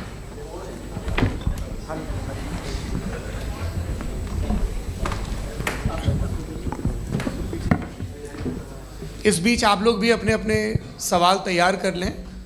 ये ध्यान रखेंगे कि मैं यहाँ से सवाल लूँगा, आप लोगों को अपना हाथ ऊपर करना है, अपना नाम बताना है और अधिकतम 3 वाक्यों में अपना सवाल पूरा करना है। कई लोग सवाल की जगह भाषण देने लगते हैं, उससे आज बचना है।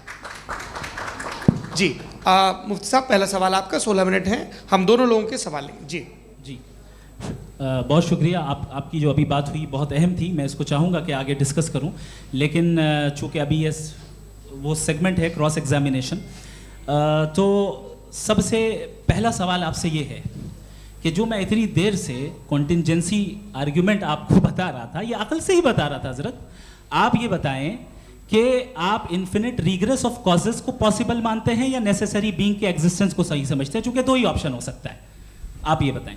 देखिए, आपको मैं ईमानदारी से बात करूं, एक तो मैं कॉन्टीजेंसी वर्ड ठीक से समझता नहीं, और इस वक्त भी जो आपने अंग्रेज़ी के अल्फाज इस्तेमाल किए वो ज़रा थोड़े से मुझे डिफ़िकल्ट और कॉम्प्लिकेटेड लगे, तो आप ज़रा सिंपल ज़बान में सवाल कर सकते हैं। बिल्कुल कर सकता हूँ जी। यूनिवर्स की हर चीज़ कॉन्टिंजेंट होने का मतलब ये है कि वो अपने एग्जिस्टेंस में किसी के ऊपर डिपेंडेड है। जो भी चीज़ डिपेंडेड होगी वो चीज़ इंडिपेंडेंट नहीं हो सकती, तो उसका कोई ना कोई कॉज होगा।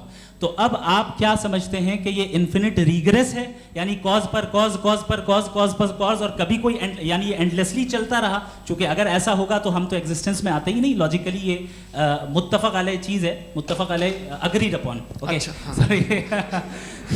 इस पे हमने एग्री किया था कि मुश्किल शब्द आएगा तो अर्थ बताना पड़ेगा। तो इन्फिनिट रिग्रेस तो पॉसिबल नहीं है, तो कहीं ना कहीं आपको रुकना पड़ेगा ऐसे नेसेसरी बीइंग पर। नहीं, कोई ज़रूरत नहीं रुकने की। किसने कहा आप रुकना पड़ेगा? आप रुकते हैं खुदा पे, आप नहीं रुकते। आप कहते हैं वो हमेशा से, जब उस वक्त से है जब वक्त नहीं था। आप कहाँ रुकते हैं कि अब हुआ था वो? आप नहीं कहते। हम क्यों नहीं मान सकते कि यूनिवर्स जो है और बल्कि मल्टीवर्सेस जो है वो हमेशा से हैं, वो बनती है, बिगड़ती है। एक हमारे यहाँ एक चीज़ है ब्लैक होल, वो समेट लेता है वापस, फिर ब्लास्ट होता है, फिर फैल जाता है। और इसमें हमारी तो खैर कोई औकात ही नहीं है। इंसान की एक छोटे से ज़र्रे पे हम 50-60 साल की उम्र रखते हैं, जो करोड़ों अरबों साल की कायनात है उसमें, और पैदा भी नहायत ही बेहुदा वजह से हुए थे। तो इसमें ये सोचना कि इसकी वजूहात और ये क्यों है, ये डिपेंडेंट है, ये हम देख रहे हैं। क्या मालूम, आप सोचिए कि ये जो फैल रही है कायनात, ये कहाँ फैल रही है, ये कहाँ जा रही है, और ये फैल क्यों रही है? अरे बना ली थी तुमने, रुको भैया, काफ़ी है। ये फैल क्यों रही है? ये और कौन सी कायनात जिसे मैं दूरबीन से देखता हूँ तो 2 बिलियन लाइट ईयर पे है, उससे मेरा कोई वास्ता ही नहीं है। 2 बिलियन ईयर यानी अगर मैं 80,000 माइल्स पर सेकेंड से चलूँ तो 20 करोड़ साल में वहाँ पहुँच जाऊँगा। इसकी ज़रूरत क्या थी? ये दुनिया, ये कायनात तो इंसान अशरफुल मखलूक़ात के लिए बनाई गई ना। तो ये सब ये टर्म समझ में नहीं आया। इसमें कोई ख़ास समझने वाली बात थी भी नहीं। ये जो अल्टीमेट कहा यह जाता है कि ये जो पूरी यूनिवर्स है, ये जो दुनिया है, ये इंसान के लिए बनाई गई। अच्छा, ये सब इंसान के लिए। क्यों साहब, सही है ना? बिल्कुल, लेकिन इसका ये मतलब नहीं कि किसी चीज के पीछे रीजन आपको नहीं पता तो रीजन नहीं है। इसे कहते हैं नहीं, मुझे नहीं पता, लेकिन मेरी जिम्मेदारी नहीं है। वो बिल्कुल सही कहा था उसने, बर्टन रसल ने। आपने उसे मजाक में टाल दिया कि भाई आप एक दावा कर रहे हैं, मैं क्यों कहूँ कि ये गलत है दावा? आप प्रूफ कीजिए, मेरे पे जिम्मेदारी ही नहीं है, मैंने थोड़ी कहा है। आप प्रूफ कीजिए कि ये सही है। आप आर्ग्यूमेंट ऑफ कंटिजेंसी का जवाब ही नहीं दे रहे हैं। पूछना चाहेंगे? आप सवाल पूछना चाहेंगे मुफ्ती साहब से? क्योंकि ये क्रॉस एग्जामिनेशन का दौर है। आप जैसे पहले बोल रहे थे फेथ को लेके कुछ, मैं ये पूछना चाहूँगा कि खुदा ने जो भी रेवलेशन किए हैं, एक मज़हब के लिए बहुत से मज़हबों में किए हैं, अलग अलग रेवलेशन है। कहीं कुछ एक बातें हैं, कॉन्ट्रडिक्शन भी है आपस में, कहीं कुछ आप कर सकते हैं, कहीं कुछ नहीं कर सकते। ऐसा नहीं है कि सबकी कोड ऑफ मॉरल एक है। तो ये किस्सा क्या है? अब आप ये देखिए कि मुझे कभी कभी लगता है कि जो फुटबॉल फाइनल होता है, लाखों लोग होते हैं, फिर वो टीवी कवर कर, करोड़ों लोग, अगर उसमें खुदा की एक बूमिंग आवाज़ आ जाती, मैं गॉड हूँ, तो सारे लोग अभी सुन लेते और टीवी पे भी सुन लेते, किस्सा ख़त्म होता। ये इतनी राजदारी क्या है कि तुम सामने कुछ तो सबूत दे दो हमें सॉलिड। ये कह साहब ये यूनिवर्स कैसे बनी, इससे मसला क्या हल होगा? मैं पूछूंगा आपसे खुदा कैसे बना? क्यों नहीं पूछूंगा कैसे बना? बल्कि वो तो कायनात से कहीं ज़्यादा इंटेलिजेंट है, कायनात से कहीं ज़्यादा कॉम्प्लेक्स। जी वो हमेशा से है, आप कहेंगे मैं मान लूँगा। अच्छा, दोयम वो कादिर मुतलक, यानी कादिर मुतलक का मतलब ओमनीपोटेंट, वो जो चाहे कर सकता है। आपको नौकरी दिलवा सकता है, आपकी अच्छी जगह शादी करवा सकता है, आपके पड़ोसी का मुकदमा हरवा सकता है, आपको जिता सकता है, सब काम करता है। थोड़ा सा माइक क्लोज जी। वो इस दुनिया को चला कैसे रहा है? ये दुनिया कैसे चल रही है? आपको इस पर हैरत नहीं होती?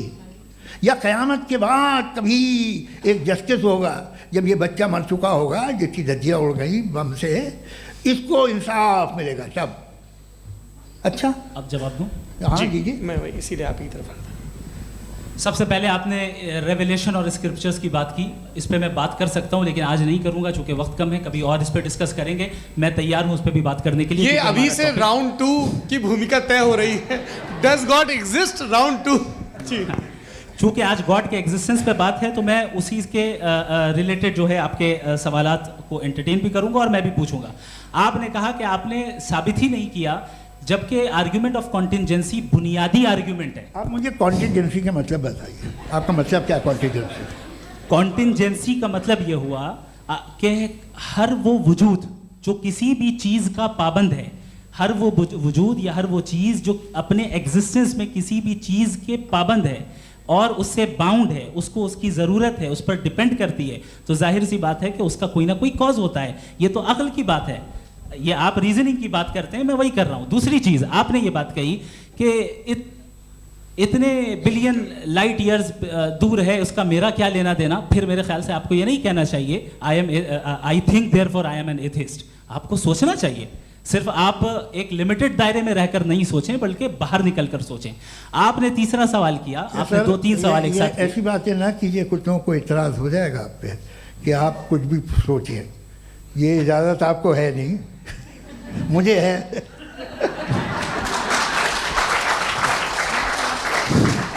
जी, आपने प्रॉब्लम ऑफ इविल के ताल्लुक से सवाल किया और बार बार आप एक लफ्ज रिपीट कर रहे हैं कि ओमनीपोटेंट गॉड है, ऑल पावरफुल गॉड है। यही तो दरअसल समझना है कि गॉड का कॉन्सेप्ट क्या है। प्रॉब्लम ऑफ इविल जो है, प्रॉब्लम ऑफ इविल दर हकीकत 2 असम्पशंस पर कायम है। अगर आप इन 2 असम्पशंस को समझ जाएं तो ये प्रॉब्लम नहीं रहेगी, आर्ग्यूमेंट आपको समझ में आ जाएगी कि ये कोलैप्स कर जाता है। पॉइंट नंबर 1, यानी जो आपका सबसे पहला फॉल्स असम्पशन है कि गॉड मर्सीफुल है, ओमनीपोटेंट है, दुनिया में जुल्म हो रहा है। लेकिन आपको ये समझना चाहिए कि हमारे वर्ल्ड व्यू के मुताबिक गॉड सिर्फ ओमनीपोटेंट और सिर्फ मर्सीफुल नहीं है, बल्कि वो ऑल वाइज भी है और वो ऑल नोइंग भी है। उसके हर काम के पीछे हिकमत और विजडम है। ये कोई जरूरी नहीं है कि वो हिकमत और विजडम आपको समझ में आए या मुझे समझ में आए। अगर आप जो समझ रहे हैं उसके मुताबिक आप फैसला कर रहे हैं, ये लिमिटेड पर्सपेक्टिव से आर्ग्यूमेंट है। और इस चीज को हम अपनी दुनिया में, अपने लाइफ में, डेली लाइफ में इस प्रिंसिपल को एक्सेप्ट करते हैं। हम जब किसी डॉक्टर के पास जाते हैं, डॉक्टर के पास जाकर वो अगर उसने हमें कोई दवाई दी है तो हम ये तो नहीं कहते कि जब तक आपके पास जितना नॉलेज और जितना विजडम नहीं है, आपने क्यों ये दवाई दी है, तब तक हम इस चीज को एक्सेप्ट नहीं करेंगे। नहीं कहते, हम उसकी अथॉरिटी को तस्लीम करते हैं। क्यों? क्योंकि उसकी हम जानते हैं कि वो नॉलेजेबल है, वो विजडम वाला है, हमसे ज्यादा नॉलेज और हमसे ज्यादा विजडम है। बताएं सर। नहीं, डॉक्टर में और खुदा में बड़ा डिफरेंस है। डॉक्टर पढ़ा लिखा होता है, एक तो मैं उसकी बात सुनूंगा। 2 ये नहीं, कुछ जवाब तो ये भी नहीं है। सर प्लीज, भी आ आप जाइए, अगर चलिए। सब ऑडियंस से बोलने लगेंगे तो हाँ। फिर मतलब नहीं सिविलाइज बहस का। मतलब आप ये कहें कि चूंकि आप डॉक्टर पे बिलीव करते हैं इसलिए खुदा पे बिलीव कीजिए, क्या ये मिसाल आपको समझाने के लिए। आर्ग्यूमेंट है, इस पे आपको एतराज नहीं है। तो सिंपल बात ये है कि मैं अगर ये यकीन कर लूँ कि एक ओमनीपोटेंट, उसकी मसलहत है, ये जो बच्चे मर रहे हैं ये मसलहत है उसकी, मुझे नहीं चाहिए इसकी मसलहत। उसकी मसलहत नहीं, यही तो समझना है। मतलब एक्सपीरियंस। अच्छा, इस आपने अभी मेरी बात पूरी सुनी नहीं। मैंने कहा आपका पूरा आर्ग्यूमेंट 2 फॉल्स असम्पशंस पर है। एक फॉल्स असम्पशन मैंने बता दिया, दूसरा फॉल्स असम्पशन ये है कि इस दुनिया में इविल के होने का कोई गुड रीजन नहीं है, जबकि हमारे पास बाज रीजंस मौजूद हैं, हमारे पास बाज वजूहात मौजूद हैं। अगर इस दुनिया में इविल ना हो तो आप गुड को डिफाइन कैसे करेंगे? अगर जुल्म ना हो आप इंसाफ को समझेंगे कैसे? अगर तारीकी ना हो तो आप लाइट को समझेंगे कैसे? बहुत अच्छे। अभी और सुन लें, अभी और बाकी है। ये तो बात बहुत पसंद आई साहब मुझे, कि जब तक रेप ना हो तब तक औरतों की इज्जत का ख्याल आपने मेरा जवाब पूरा सुना ही नहीं। जब तक के बच्चों का कत्ल ना किया जाए तब तक आपको बच्चों की मासूमियत की इज्जत है। आपने पूरा जवाब सुना ही नहीं। क्या बात है, क्या आपने नुक्ता निकाला? आपने पूरा जवाब सुना ही नहीं। आप सुन लें, मेरी बात सुन लें। ये मैंने आपको एक चीज बताई। दूसरी चीज, इस दुनिया में हम आए हैं टेस्ट के लिए, हमारा टेस्ट हो रहा है और हर इंसान का अलग अलग अंदाज में टेस्ट होता है। और इस दुनिया में अगर इविल मौजूद है तो वो इविल जरिया है हमारे अंदर ह्यूमन नोबल क्वालिटीज को डेवलप करने का और अलग अलग फील्ड में प्रोग्रेस करने का। और अगर हमारे अंदर और इस दुनिया में इविल नहीं होता तो बताइए टेस्ट का मतलब क्या होता? अगर मैं अपने स्टूडेंट को एमसीक्यूज दूं और उसमें सिर्फ राइट आंसर लिख कर दे दूं और कहूं तुम्हारा टेस्ट हो गया, ये मीनिंगलेस है। इस दुनिया में अगर हम टेस्ट के लिए आए हैं तो जाहिर है गुड एंड इविल दोनों मौजूद है। बताइए। तो अगर गुड एंड इविल दोनों मौजूद है तो ये इविल भी खुदा का बनाया हुआ है? जी हाँ, खुदा का बनाया हुआ है। लेकिन अच्छा, चलो अच्छी बात। जी बिल्कुल, तो बिल्कुल खुदा ने मतलब बनाया। अभी तो ये है कि जो मेजॉरिटी है दुनिया में वो इविल है, तो ये खुदा एक्चुअली इविल के साइड पे लग रहा है मुझे। बिल्कुल भी नहीं, मैं बताता हूं। मेजॉरिटी में तो वो है। क्या बात कर रहे हैं भाई आप? मैं बहुत कोई भी जो मुनसिफ होगा, चाहे आपका अपना घर हो जिसके आप सबसे बड़े हैं, चाहे आपकी ऑर्गेनाइजेशन हो जो आप चलाते हैं, वहाँ पर आप इविल रखेंगे साबित करने को कि बाकी लोग शरीफ हैं? मेरी बात सुन क्या ये आर्ग्यूमेंट ही गलत है? अगर कि जब तक के कोई इविल नहीं होगा तब तक के शरीफ आदमी शरीफ नहीं लगेगा। अगर एग्जामिनर गलत ऑप्शन दे रहा है तो एग्जामिनर इविल नहीं हो गया। जो गलत ऑप्शन को सेलेक्ट कर रहा है वो फेल होगा। क्रिएटर ने इविल को बनाया है लेकिन वो इविल नहीं है। अच्छा सुनिए मेरी बात, एक- लेट मी कंप्लीट सर, हाँ। Let me complete sir. जी जी। क्रिएटर ने इविल को बनाया है टेस्ट के लिए, वो इविल नहीं है। इविल वो होगा जो उसे इख्तियार करेगा। छुरी को बनाने वाला गलत नहीं होता है, छुरी का गलत इस्तेमाल करने वाला गलत होता है। रेप को कैसे गलत इस्तेमाल करते हैं? रेप इंसान के फ्री विल का नतीजा है। ये रेप कैसे गलत इस्तेमाल होता है? ये मुझे अब सुन लें, अब सुन लें। गलत इस्तेमाल होता हाँ मैं बता रहा हूँ रेप ना, कैसे गलत मैं बता रहा हूँ जी। कि जो इविल इस दुनिया में मौजूद है उसके कई सारे तरीके हैं। एक तरीका इंसान का अपना फ्री विल है। अब अगर कोई रेपिस्ट रेप कर रहा है तो इसका गॉड का कसूर नहीं है, वो अपने फ्री विल का गलत इस्तेमाल कर रहा है, उसको सजा मिलनी चाहिए। अच्छा। और उसी के लिए जहन्नम बनाई गई है। ये फ्री विल का भी बड़ा चक्कर। आप जब कोई बुरा काम करते हैं या कोई बुराई होती है तो ये कहा जाता है कि ये फ्री विल है। 7 billion free wills are moving on this planet. 7 billion free will. और एक आदमी अपनी फ्री विल से मुझे कत्ल कर दे तो मैं खुदा की मर्जी से मरा हूँ कि इसकी फ्री विल की वजह से? मेरी मौत खुदा के हाथ है या ये फ्री विल वाले के हाथ है? खुदा ने फ्री विल का निजाम बनाया है और उस निजाम का गलत इस्तेमाल करके कोई आपको मार रहा है, इस्तेमाल करके मेरा कत्ल कर देता है। अब मेरी मौत का जिम्मेदार कौन है? वो इंसान जिम्मेदार है। वो इंसान। जी। तो ये कहना कि और उसको खुदा ही उसको सजा जिंदगी मिलेगी। तो अब आप आगे चलिए कि ये तय करना कि अल्लाह ही या खुदा, सॉरी अल्लाह ने, खुदा ही जिंदगी देता है, खुदा ही मौत देता है, ये गलत है। बिल्कुल गलत नहीं है। हाँ, नहीं, निजाम उसी ने बनाया फ्री विल का। निजाम मौत और हयात का उसी ने बनाया। You are contradicting yourself. अभी आपने कहा कि एक आदमी ने फ्री विल से आपको मार दिया, इसमें उसे फ्री विल दी गई थी, उसने गलत इस्तेमाल किया। 7 billion free wills are moving on this planet और आप चाह रहे हैं कि मैं सिर्फ खुदा का ध्यान करूं। ये 7 बिलियन फ्री विल्स को मुझे लुक आफ्टर करना पड़ेगा कि नहीं? ये तो तबाहियां कर रही हैं और तबाहियां ज़्यादा हो रही हैं। बिल्कुल। तो अगर आप बताएं अगर खुदा नहीं है फॉर एग्जाम्पल, हाँ। तो आप इविल को कैसे डिसाइड करेंगे? यानी how can you define evil objectively without God? देखिए, दुनिया में 2 तरह के जानवर हैं। एक जो अकेले रहते हैं जंगल में और एक जो ग्रुप्स में रहते हैं। ग्रुप में जो भी रहेगा, चाहे वो आपका फाउंडेशन हो, चाहे कोई क्लब हो, चाहे कोई पॉलिटिकल पार्टी हो, चाहे कोई यूनिट हो, उसमें आपको इंटरैक्ट करने के रूल बनाने पड़ेंगे। यानी लोग तय करेंगे। लोग तय करेंगे। अगर लोगों ने ये तय किया कि किसी का रेप करना सही है, आप जस्टिफाई करेंगे? नहीं, आपका फाउंडेशन तो ये हो गया ना कि लोग ही विल डिसाइड दुनिया करेंगे। में- नहीं, अरे दुनिया में ऐसे ग्रुप्स हैं जो रेप को जायज़ मानते हैं सर्टन हालात में। मैं डिटेल में नहीं जानूंगा, आप भी जानते हैं। ये जो आईसिस वाले थे जिन्होंने क्या किया था, तो उन्होंने क्या किया उसका खुदा से कोई ताल्लुक नहीं है सर। मैंने सिंपल सवाल किया कि इविल को आप डिफाइन करते चलिए, कैसे चलिए, हैं? आइए वापस आइए। जी। आप साथ में तभी रह सकते हैं जब कुछ आप ऐसे उसूल डेवलप करें जिसमें हर एक का बेसिक तहफ़्फ़ुज़, हर एक का बेसिक राइट हो और हर एक को कोई आराम मिले। यही तरीक़ा है किसी भी ऑर्गेनाइजेशन जिसमें एक से ज़्यादा लोग हैं और वो ऐसे चलती है ज़िंदगी। उसमें अगर आप गड़बड़ करेंगे तो तबाही होगी, नुकसान होगा, बर्बादियाँ आएंगी। और अगर उसमें आप घर ले लीजिए ना, एक हस्बैंड है, एक वाइफ है, बच्चे हैं, वालदा भी हैं, 2 बहनें भी हैं, एक भाई भी है। अब इसमें कोई निज़ाम आपको चाहिए साथ में रहने का, और एक दूसरे पे भरोसा रहे, एक दूसरे के बहीख्वाह हों, एक दूसरे की मदद करें, ऐसी जिंदगी। सर आपकी बात आ गई, आप ये कह रहे हैं कि लोग डिसाइड करेंगे क्या सही है क्या गलत है, यही है मेजॉरिटी डिसाइड करेगी क्या सही है क्या गलत है? अरे भाई बिल्कुल। मेजॉरिटी अगर ये कहे कि नाजी जर्मनी के साथ जिस तरह मेजॉरिटी थी कि जेनोसाइड करना सही, आप जस्टिफाई करेंगे? उस वक्त आपका ये सवाल सिर्फ उसके बाद क्लोजिंग। हाँ, उस वक्त प्लेनेट पे जो लोग थे, उनमें कितने लोग हिटलर को सही समझते? अच्छा, प्लेनेट की मेजॉरिटी तय करेगी, सोसाइटी की नहीं। प्लेनेट की मेजॉरिटी गॉड के एग्जिस्टेंस को सही मानती है, आप क्यों नहीं मानते?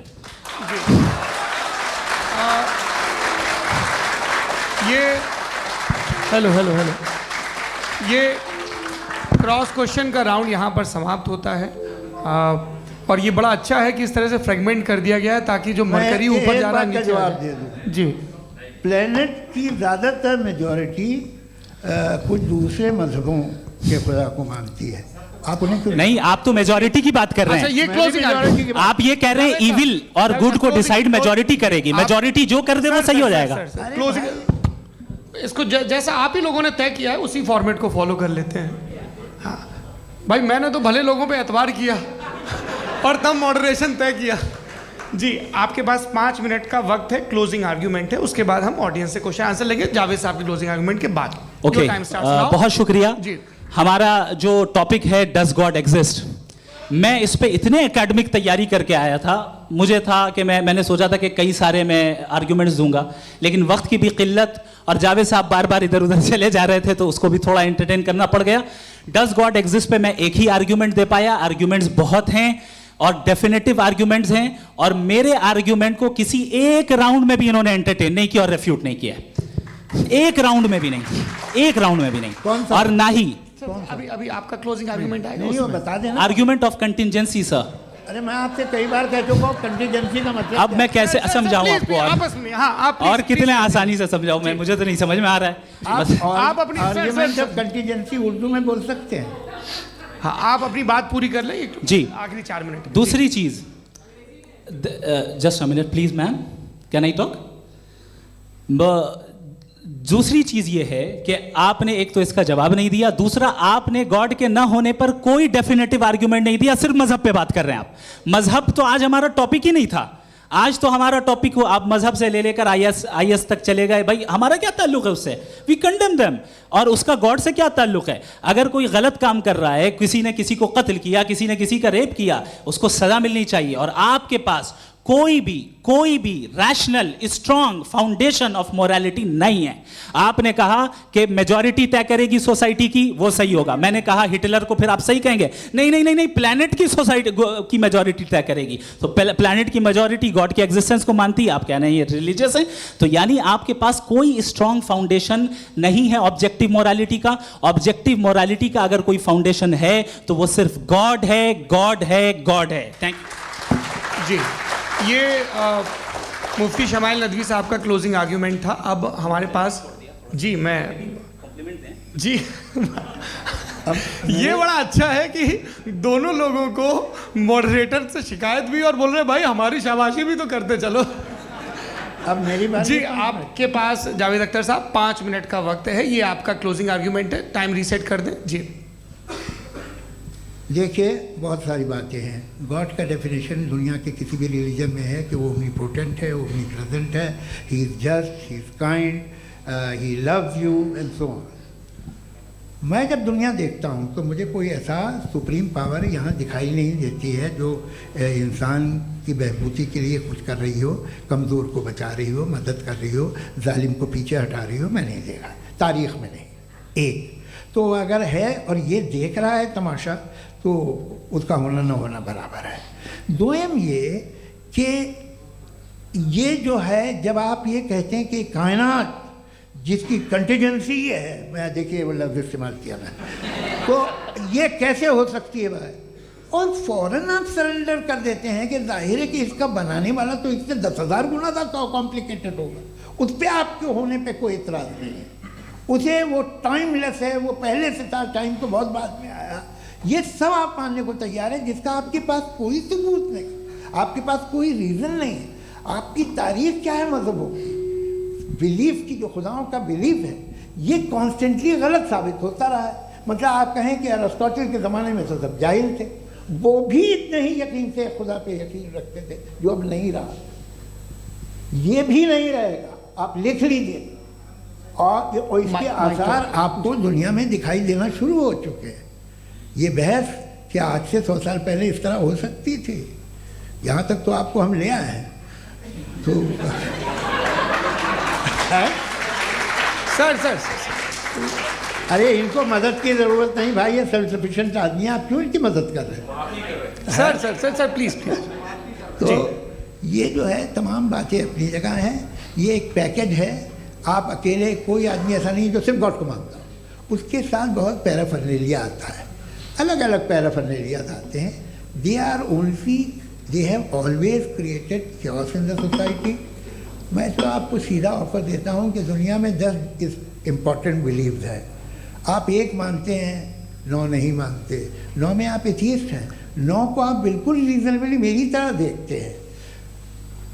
तो 90 मजहबी आदमी भी 90% एथियस्ट है, वो दूसरे खुदा नहीं मानता, एक खुदा मानता है अपना वाला, बाकियों को कहता है गलत है। अगर आप मानना ही बंद कर दें तो आपका 10% चांस है कि आप सही हैं और 90% चांस है कि आप गलत हैं।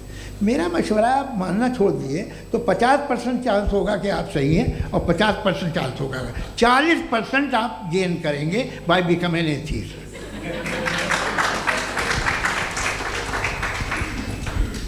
ये एक फरसूदा ख्याल है, ये ख़त्म हो रहा है। हो सकता है मेरी ज़िंदगी में ना हो, लेकिन ये हो जाएगा। जो बातें ये इनको आप मेटाफिज़िकल, ये वो ऐसे रिस्पेक्टेबल टर्म दे दिए, ये तो उन लोग के हैं जिन्हें ना फिज़िक्स मालूम थी ना मेटा मालूम था, ये उन्होंने आपको दिए हैं। जी बहुत शुक्रिया आप दोनों लोगों का। और अब इस बातचीत का आखिरी राउंड शुरू होगा, डज गॉड एग्जिस्ट की ये बहस मुफ्ती शमाइल नदवी और जावेद अख्तर साहब के बीच। आप लोग अपने अपने हाथ ऊपर करेंगे, मैं यहाँ से तय करूँगा। और माइक हमारे पास है क्या? एक ही माइक है ऑडियंस के लिए? 2 माइक है, एक इस तरफ एक इस तरफ, ठीक है। तो जी सबसे पहले हमारी सहयोगी हैं मारिया शकील जी, पूछिए सवाल। थोड़ा सा रुकेंगे ताकि कैमरे का फ्रेम आप पर आ जाए, आपकी तो प्रैक्टिस है टीवी की। जी नदवी साहब, मैं खुदा को मानती हूँ, पहले मैं इसी प्रमाइस से शुरू कर रही हूँ और ये बता रही हूँ आपको, मैं मानती हूँ। लेकिन कुछ सवाल हैं जो जावेद साहब ने उठाया, उसका जवाब आपको देना चाहिए। पहला सवाल ये कि गज़ा में सालों से छोटे बच्चे मर रहे हैं, वो उनको, अगर खुदा मर्सीफुल है, हम मानते हैं कि अल्लाह ताला में बहुत ताकत है, तो वो बच्चे क्यों मर रहे हैं? दूसरी बात ये कि अगर कंटिजेंसी की जो आप बात करते हैं, पूरे मुस्लिम ममालिक मिल कर के भी उन गज़ा के बच्चों को क्यों नहीं बचा पा रहे हैं? क्योंकि अगर वो चाहते, क्योंकि अल्लाह ताला उन पर हुकूमत करते हैं, सब पर हुकूमत करते हैं, तो वो उनको क्यों नहीं बचा? जी थैंक यू वेरी मच। बहुत अच्छा किया आपने इस चीज़ को जिक्र कर दिया, मैं इसको और अच्छे से एक्सप्लेन करने की कोशिश करता हूँ। देखें, जहाँ तक आपने कहा कि गज़ा के बच्चों को मारा जा रहा है, देखें 2 वर्ल्ड व्यू है, एक एथिस्टिक वर्ल्ड व्यू, एक थीस्टिक वर्ल्ड व्यू है। बच्चे मर रहे हैं दोनों वर्ल्ड व्यू में, लेकिन हमारा वर्ल्ड व्यू कह रहा है कि रिकॉम्पेंस है, ये कह रहे हैं कि उनका मरना बेकार जाने वाला है, कोई उसका रिकॉम्पेंस नहीं है, चूँकि इनके यहाँ आखिरत और अल्लाह का कोई तसव्वुर या गॉड का कोई तसव्वुर नहीं है। आपने ये सवाल किया कि गॉड मर्सीफुल है, क्यों नहीं रोकता? ये मैंने बताया कि ये मिसकंसेप्शन है लोगों के दरमियान कि गॉड को सिर्फ मर्सीफुल और ओमनीपोटेंट समझते हैं। गॉड के सिर्फ यही 2 एट्रीब्यूट्स नहीं हैं, गॉड के कई सारे एट्रीब्यूट्स हैं, उनमें से अल हकीम भी है, उनमें से ऑल वाइज भी है, ऑल नोइंग भी है। लिहाजा अगर इस दुनिया में किसी को तकलीफ आ रही है और गॉड उसको नहीं रोक रहा है, वो इसलिए नहीं रोक रहा है चूंकि इंसानों को फ्री विल दिया गया है। ठीक इसी तरीके से अगर एक डॉक्टर किसी छोटे बच्चे को इंजेक्शन लगा रहा है, उसे तकलीफ पहुंच रही है, उसके लिमिटेड पर्सपेक्टिव के एतबार से ये गलत हो रहा है और डॉक्टर बुरा है, लेकिन जब आप ब्रॉडर पिक्चर को देखेंगी, आपके और हमारे पास सिर्फ एक पिक्सल है, हमें इतना नजर आ रहा है कि गजा में कत्ल हो रहा है, लेकिन इसके पीछे कितना रिकॉम्पेंस उनको मिलने वाला है, पूरा पिक्चर गॉड के पास है। तो एक पिक्सल से आप पूरे पिक्चर को कभी भी जज नहीं कर सकती। आप इसमें कुछ जोड़ना चाहेंगे? आपको कुछ बोलना है इसमें?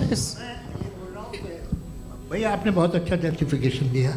या आप वो जो वहाँ के प्राइम मिनिस्टर है इजराइल के, उन्हें भेजिए, वो बहुत खुश होंगे। आप जस्टिफिकेशन दे देना कि अगर गॉड नहीं है तो बच्चे क्यों मर रहे हैं, आप बताएं। वो ये सवाल पूछ रहे हैं कि अगर आप ईश्वर का अस्तित्व नहीं मानते हैं तो उन बच्चों की मौत को आप कैसे इंटरप्रेट करते हैं? भाई ये दुनिया जो है, जो ताकतवर लोग होते हैं वो एक नाइंसाफ़ी करते हैं। तो ये अच्छा काम है आपके नज़दीक, तो नेचर नाइंसाफ़ी पे मबनी है। अरे मेरे भाई, आप नेचर की कहाँ बात कर रहे हैं, तो इंसान की बात जी, कर ये रहे तो फिर जब मैं इंसान की बात कर रहा था, आप नेचर की बात करने लग क्रॉस गए। एग्जामिनेशन नहीं। हाँ, अब आप मुझे बोलने नहीं देंगे तो अलग बात है, आप बोलिए, मुझे कोई जल्दी नहीं। जी नहीं, ये क्रॉस एग्जामिनेशन है। मुझे बोल तो लेने दीजिए। जी, बोलिए। क्या बात ये है कि ह्यूमन सोसाइटी तभी साथ में रह सकती है जब वो मोहब्बत से, एकता से, एक दूसरे के एहतराम करके रहे। इसके अलावा पॉसिबल नहीं है, अकेले तो इंसान रह ही नहीं सकता। वहाँ पर कुछ लोग हैं जो फाउल करते हैं। वो फाउल हमेशा से तारीख में होता आया है। आज ये हो रहा है, जो हो रहा है बहुत बुरा हो रहा है, बहुत जालिमाना है, बहुत जाबराना है। उसको आप कहें कि ये बच्चों को कॉम्पनसेशन मिल जाएगा या इसकी इंजेक्शन है। इंजेक्शन तो हेल्थ के लिए दिया जाता है। आप ये कह रहे हैं कि ये बच्चों की जो धज्जियां उड़ रही हैं ये इंजेक्शन है, ये टेस्ट है, ये टेस्ट है, और उस टेस्ट में उनको ऐसा रिकॉम्पेंस मिलेगा जो आपके तस्वुर के बाहर है। ये आप 3 बरस के बच्चे को बारूद से उड़ा के टेस्ट ले रहे हैं। वाह, वो नहीं ले रहा है, खुदा नहीं उड़ा रहा है, इजराइल उड़ा रहा है। जी, ये तो उसको कंडेम अगला सवाल लेते हैं प्रोफेसर पुरुषोत्तम अग्रवाल। मुफ्ती साहब, एक निवेदन आपसे है कि कम से कम थोड़ा सा माइक क्लोज एक रिलीजियस और फिलोसफिकल मैं प्लीज, एक रिलीजियस और फिलोसफिकल ट्रेडिशन है जो ब्रह्मांड को यानी यूनिवर्स को ही अंतिम मानती है। सर्वम खलु इदम ब्रह्मम, this is Chandogya Upanishad, and it completely rules out the existence और नेसेसिटी, आपके शब्दों में necessity of a creator. The creation itself is the creator. तो एक मिनट प्लीज। दूसरा जो सवाल आपने अभी, जो आप बार बार कह रहे हैं कि भगवान विद्वान भी है, वाइज, सब जानने वाला, तो अगर विजडम में दुनिया भर के पापों और अत्याचारों को बर्दाश्त करना शामिल है, तो फिर इसका मतलब ये हुआ कि अगर मैं फ्री विल से उसको अपोज करता हूं तो ईश्वर की विजडम और मेरी फ्री विल में कॉन्ट्राडिक्शन है। Because when I am opposing whatever is happening in Gaza, then I am opposing the God's will और गॉड्स विजडम। जवाब लेते हैं क्योंकि तो गॉड की विजडम में, एक मिनट सर प्लीज सर, ये एक जुमला, गॉड की विजडम है कि गाजा में जो कुछ हो रहा है वो हो रहा है, मैं उसको अपोज कर रहा हूं, तो मैं गॉड की विजडम के खिलाफ जा रहा हूं। एक सवाल। दूसरा ये नहीं, आपने 2 ऑलरेडी। सर आप और सवाल कर लें, लेकिन मुझे 2 जवाब दे दें। पहले आपने ये कहा, सुनिए मेरी बात सुनिए। इजराइल के गॉड के मुताबिक तुम्हारा ठीक हो रहा है ना? नहीं हो रहा है, ठीक नहीं हो रहा है। मैं बता रहा हूँ क्या हो रहा है, आप तशरीफ रखें, मैं बता रहा हूँ क्या हो रहा है। Late me complete please. एक सेकंड गाइस, एक सेकंड। ये देखिए, ऐसा है कि ये सब बड़ा आपस में विचार विमर्श के बाद ये तय हुआ था कि कुछ नियम बना लिए जाएं ताकि एक टाइम बाउंड बातचीत चले। और भाई साहब, आप बड़ा ज़रूरी काम कर रहे हैं, लेकिन कैमरे के फ्रेम में आके उस काम को गड़बड़ कर दे रहे हैं। ठीक है गुरु, अब मेरे को कहीं का गुस्सा कहीं निकालना था, सॉरी। नहीं, कोई गुस्सा नहीं है जी। तो प्रोफेसर ने सवाल पूछे, आप उनके जवाब दें, और थोड़ा ये सब लोग थोड़ा ख्याल रखें भाई, सवाल संक्षिप्त रखें जी। आपने 2 सवाल किया। सबसे पहला ये कहा कि हमारे पास ये कॉन्सेप्ट है कि ये यूनिवर्स खुद नेसेसरी बीइंग है, creation itself is the creator.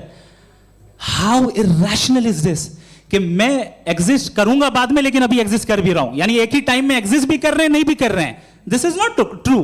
दूसरी चीज आपने कहा कि अगर इजराइल में, सॉरी माफ कीजिएगा, Israel doesn't exist, occupied Palestine में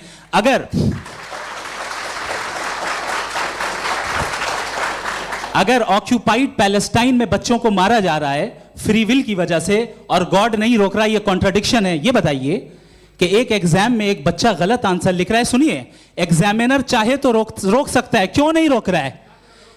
ये कॉन्ट्रडिक्शन है या कॉन्ट्रडिक्शन नहीं है? नहीं सर, ये आपस में जी ये क्या आपका सवाल? माइक दीजिए। फ्री विल दिया गया है टेस्ट के लिए, अकाउंटेबिलिटी के लिए। अगर फ्री विल नहीं होता तो आप कहते हैं हमें रोबोट बना दिया गया। नॉट मिसरिप्रेजेंट माय पोजीशन, आपकी जो भी पोजीशन, मैं अपनी फ्री विल के नाते, अपने ह्यूमन विजडम के नाते गाजा में हो रही अत्याचार का विरोध करता हूं। बिल्कुल करना चाहिए। आपके हिसाब से मैं गॉड की विजडम का विरोध कर रहा हूं? बिल्कुल नहीं, समाज हो रहा है गॉड की, बिल्कुल भी नहीं, बिल्कुल भी नहीं। उसका वहां पर गाजा में कत्ल होना ये इंसानों के गलत इस्तेमाल का नतीजा है, फ्री विल के इस्तेमाल का नतीजा है। गॉड इसका हुक्म नहीं देता, उससे रोकता है। यही तो मसला है ना। आपके लिए कॉन्सेप्ट क्लियर नहीं भाई, आपने तो बताया था इंजेक्शन लगाने से बच्चे को तकलीफ होती है, ये इंजेक्शन लगा। सर आप ऐसे रेटोरिक स्टेटमेंट दे तब तो कोई मसला नहीं समझते रहेंगे। This is a rhetoric statement, this is not a logical argument sir. I am sorry, I am sorry. आखिरी 30 मिनट बड़े मुश्किल होने वाले हैं। जी मुफ्ती साहब आगे बैठे हैं, इनको माइक दीजिए। हाँ तरुण, माइक आप अपने पास रखिए, आपको कैमरे का फ्रेम पता है। जी सबसे पहले दोनों को मुबारकबाद। एक सर अपना आप नाम बता दें। आप अमेरिका में शिकागो में रहते हैं, इतना मुझे याद है। बताया आपको, यासिर नदीम अलवाजदी मेरा नाम है।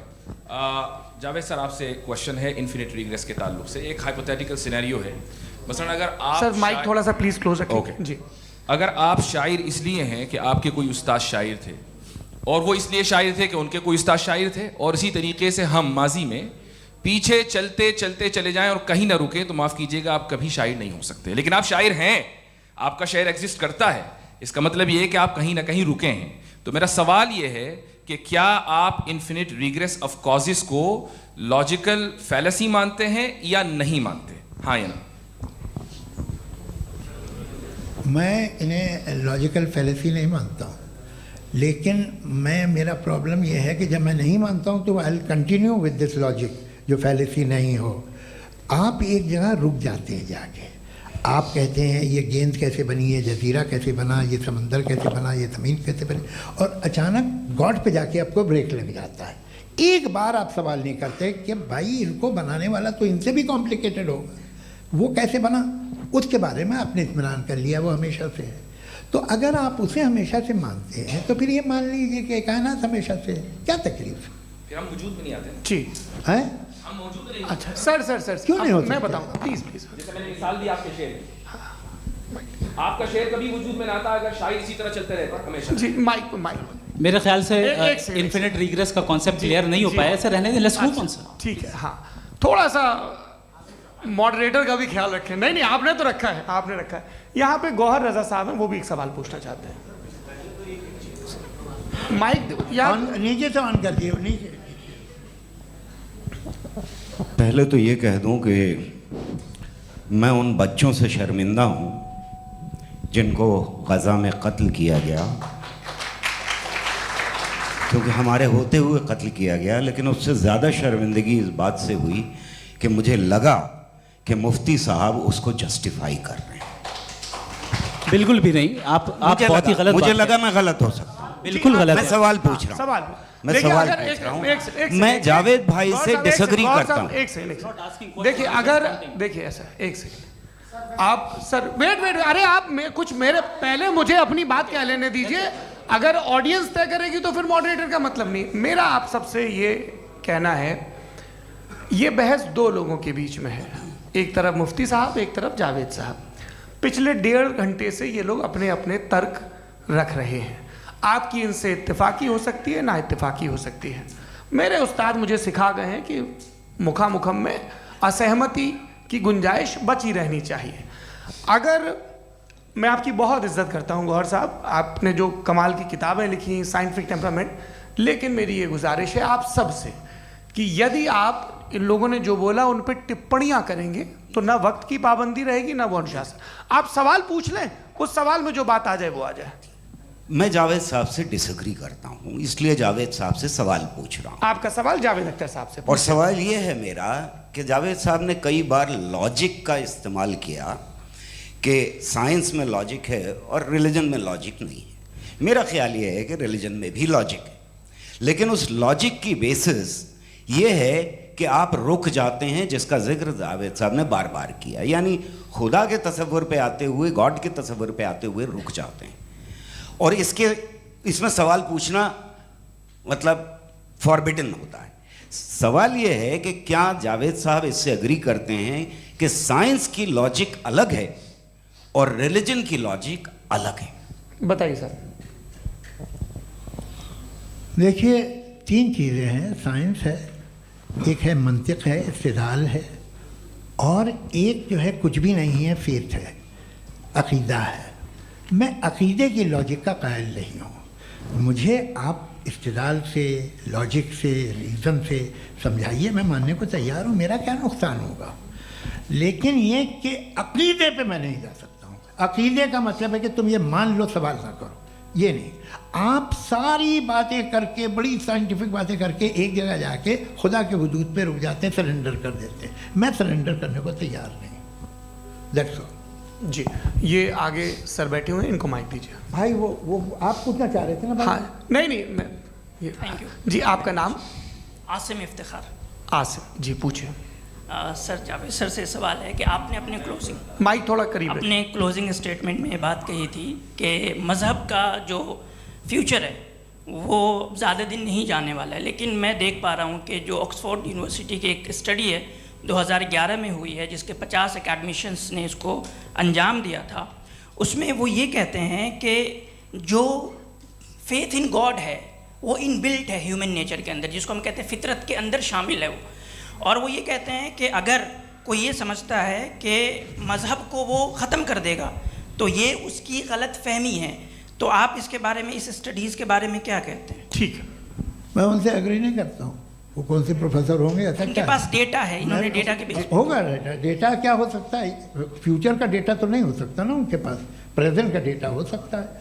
डेटा आपने सुना 100 साल पहले का बाद का डेटा? मैंने तो नहीं सुना आज तक।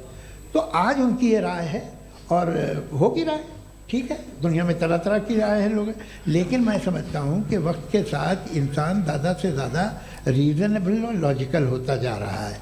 आज आप देखिए वेस्टर्न यूरोप में क्या परसेंटेज है नॉन बिलीवर्स की, बहुत हाई। वहाँ चर्च खाली पड़े होते हैं। तो अल्टीमेटली तो इंसान कोई ऐसी बात बहुत अरसे तक नहीं मान सकेगा, चाहे गलत या सही, जो उससे उसके दिमाग को, उसके जहन को, उसकी लॉजिक को अपील न करे। वो कह रहे हैं तो ऑक्सफोर्ड के होंगे तो कैम्ब्रिज के होंगे, तो मुझे क्या लेना देना। उनका डेटा मुस्तकबिल का नहीं हो सकता है। जी। दीपक, हाँ पूछिए। मैं आऊँगा, अभी पीछे की साइड भी आऊँगा, माइक वहीं भेजूंगा 2-3 साल के लिए। जी जावेद साहब, आपसे सवाल है। नमस्ते। अरे भाई सर, अगर आप ही लोग को तय करना है तो फिर 200 लोग तय कर लें। ये एक साथ नहीं sir, please don't do this sir. Everybody has a right sir, but we can only take selected questions. No sir, ये यंग लोग भी हैं तो इनकी ये अब उतने यंग, भाई आप यंग हैं कि नहीं हैं? वो कह रहे हैं वो भी यंग हैं साहब, आप उनकी नौजवानी पर दावा उनको ही करने थे। हाँ मुफ्ती साहब, आप यंग, हाँ पूछे। अरे भैया सर, मेरा सवाल ये है, कुछ इनसे भी तो पूछो। जी नहीं, बस आपसे एक सवाल है। जैसे थीस्टों के पास अपने जो ईश्वर को मानते हैं उनके पास अपने सोशल गेट टुगेदर्स हैं। 5 रोज़ आज क्रिसमस आने वाला है, होली है, दिवाली है, ईद है। एथिस्ट क्या ऑफर कर रहे हैं? मतलब मैं इनकी दुकान से मैं आना चाहता हूँ उस तरफ, पर मैं अट्रैक्ट नहीं हो पा रहा हूँ। मैं सोशल गेट टुगेदर्स क्या है आपके पास? वो ये कह रहे हैं कि जो धार्मिक लोग हैं, अलग अलग धर्म के लोग, उनके उत्सव त्योहार, कॉन्ग्रेगेशन बहुत हैं। अब आपको मैं एक सुनाता हूँ, यहाँ हिस्टोरियन भी बैठे हैं। मृदुला जी, आप बताइएगा सही है क्या? ये एक कॉन्स्टेंटाइन, एक ग्रीक रोमन बादशाह था जो क्रिश्चियनिटी आने के 400 साल बाद उसने डिसाइड किया कि मैं क्रिश्चियन हो जाऊंगा, मेरी पूरी स्टेट कैंसिल हो जाएगी। उस ज़माने में ऐसे ही होता था, राजा जो धर्म इख्तियार करता था वो जनता भी कर लेती थी। इसलिए कि वो हो गया था बैंकक्रप्ट, और उसे जो मेडिटेरियन कोस्ट के रिच क्रिश्चियन वो थे मर्चेंट, उससे पैसा चाहिए था। तो उसने कहा यार क्रिश्चियन हो जाओ। तो उसने अपने वजीर से कहा कि भाई ये हिस्ट्री है कि अब हम लोग क्रिश्चियन हो जाते हैं। पहले सर हो जाएंगे, कोई प्रॉब्लम नहीं है, लेकिन एक प्रॉब्लम ये है कि 17 दिसंबर से 25 दिसंबर तक जो पेगन फेस्टिवल होता, जो पेगन जो फेस्टिवल होता है वो बंद हो जाएगा, इसलिए कि हम क्रिश्चियन हो गए तो होगा नहीं। तो वो बच्चों को बहुत बुरा लगेगा, पब्लिक को बहुत इन्जॉय करते हैं, ख़ासतौर से 25 को मेन डे। उसने कहा ये तो सही कह रहे हो, ये जीसस क्राइस्ट की पैदाइश कब थी? कहते साहब वो अप्रैल में थी। नहीं, कट करो, वो 25 दिसंबर को है। यह हकीकत है।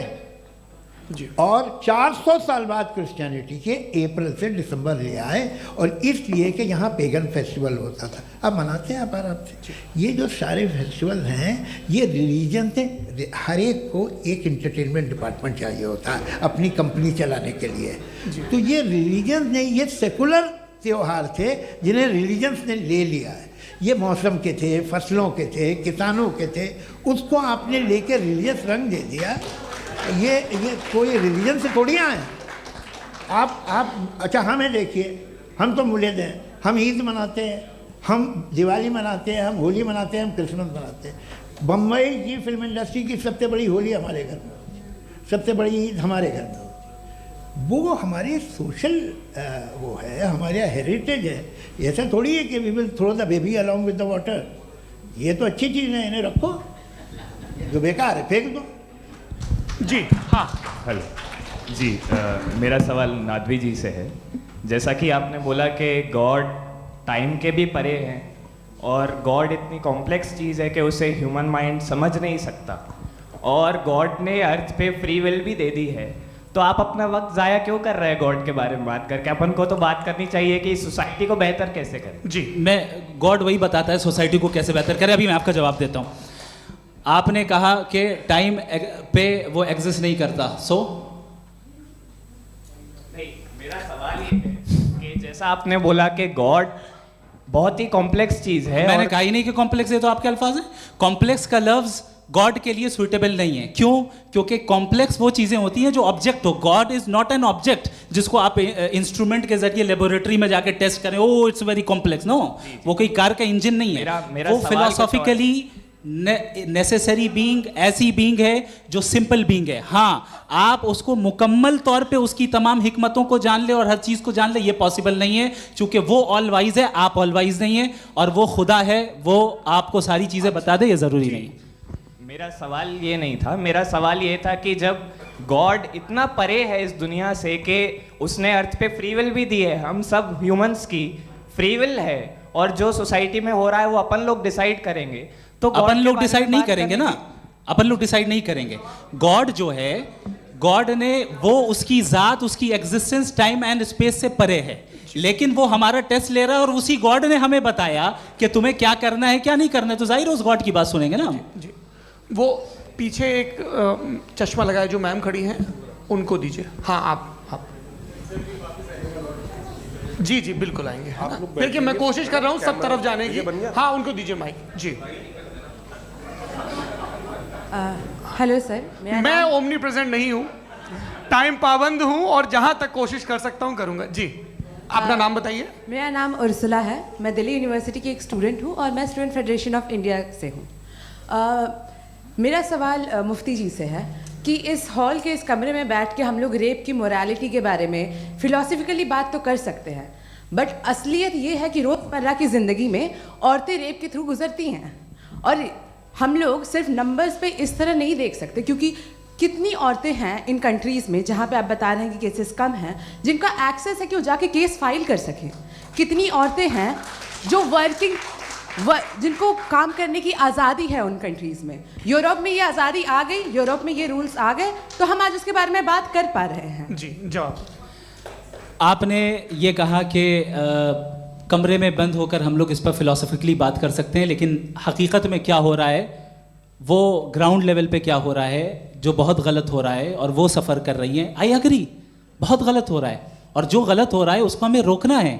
और क्यों रोकना है, वो गलत क्यों है, हमारे पास इसका ऑब्जेक्टिव फाउंडेशन है, इनके पास उसका ऑब्जेक्टिव फाउंडेशन नहीं है। मैं ये कहना चाह रहा हूँ कि जहाँ पे भी जुल्म हो रहा है, जहाँ पे भी औरत पे जुल्म हो रहा है, या उसकी इज्जत लूटी जा रही है, या उसे तकलीफ पहुँचाई जा रही है, और सिर्फ औरत नहीं, किसी इंसान के ऊपर भी जुल्म हो रहा है, तो उसके खिलाफ खड़ा होना, ये मॉरलिटी हमारे पास गॉड के पास से आई है। वरना जावेद साहब तो कह रहे हैं कि जो है मेजॉरिटी डिसाइड करेगी, तो मेजॉरिटी तो कभी भी बदल सकती है।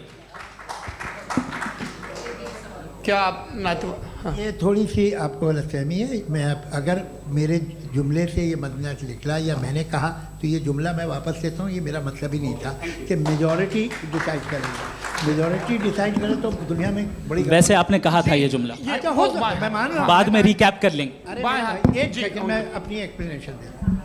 मुनासिब बात यह है कि हम सब के सब दिल में जानते हैं कि कि क्या अच्छा है क्या बुरा है, हमें पता है अच्छी तरह से। जो लोग बुरे काम करते हैं उन्हें भी मालूम अच्छा क्या है।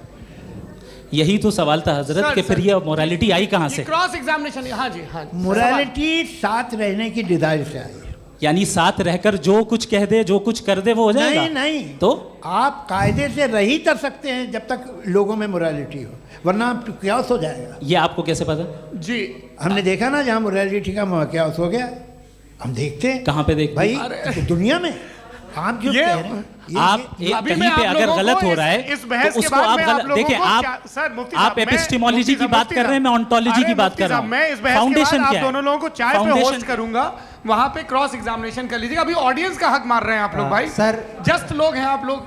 और ये भाई ये हाँ, बच्चे- उधर आएंगे, उधर इनको आएंगे। भी। जी सर, आएंगे आएंगे। अच्छा, सर मेरा नाम लईकुर रहमान है और मैं अलीगढ़ मुस्लिम यूनिवर्सिटी का स्टूडेंट हूँ। और जहाँ तक मुझे पता है कि sir you are also product of Aligarh Muslim University. मैं भी उसी चमन का बुलबुल। हाँ सर, तो बहुत खुशी हुई मुझे जान करके कि मैं आपसे मिलूंगा। सवाल सर मेरा सवाल यह है, सर सैयद अलैहिर्रहमा का नज़रिया यह था कि खुदा के वजूद को अक़ल के दायरे में रह कर के तलाश करना, न कि पूरी तौर से उसका इनकार कर देना।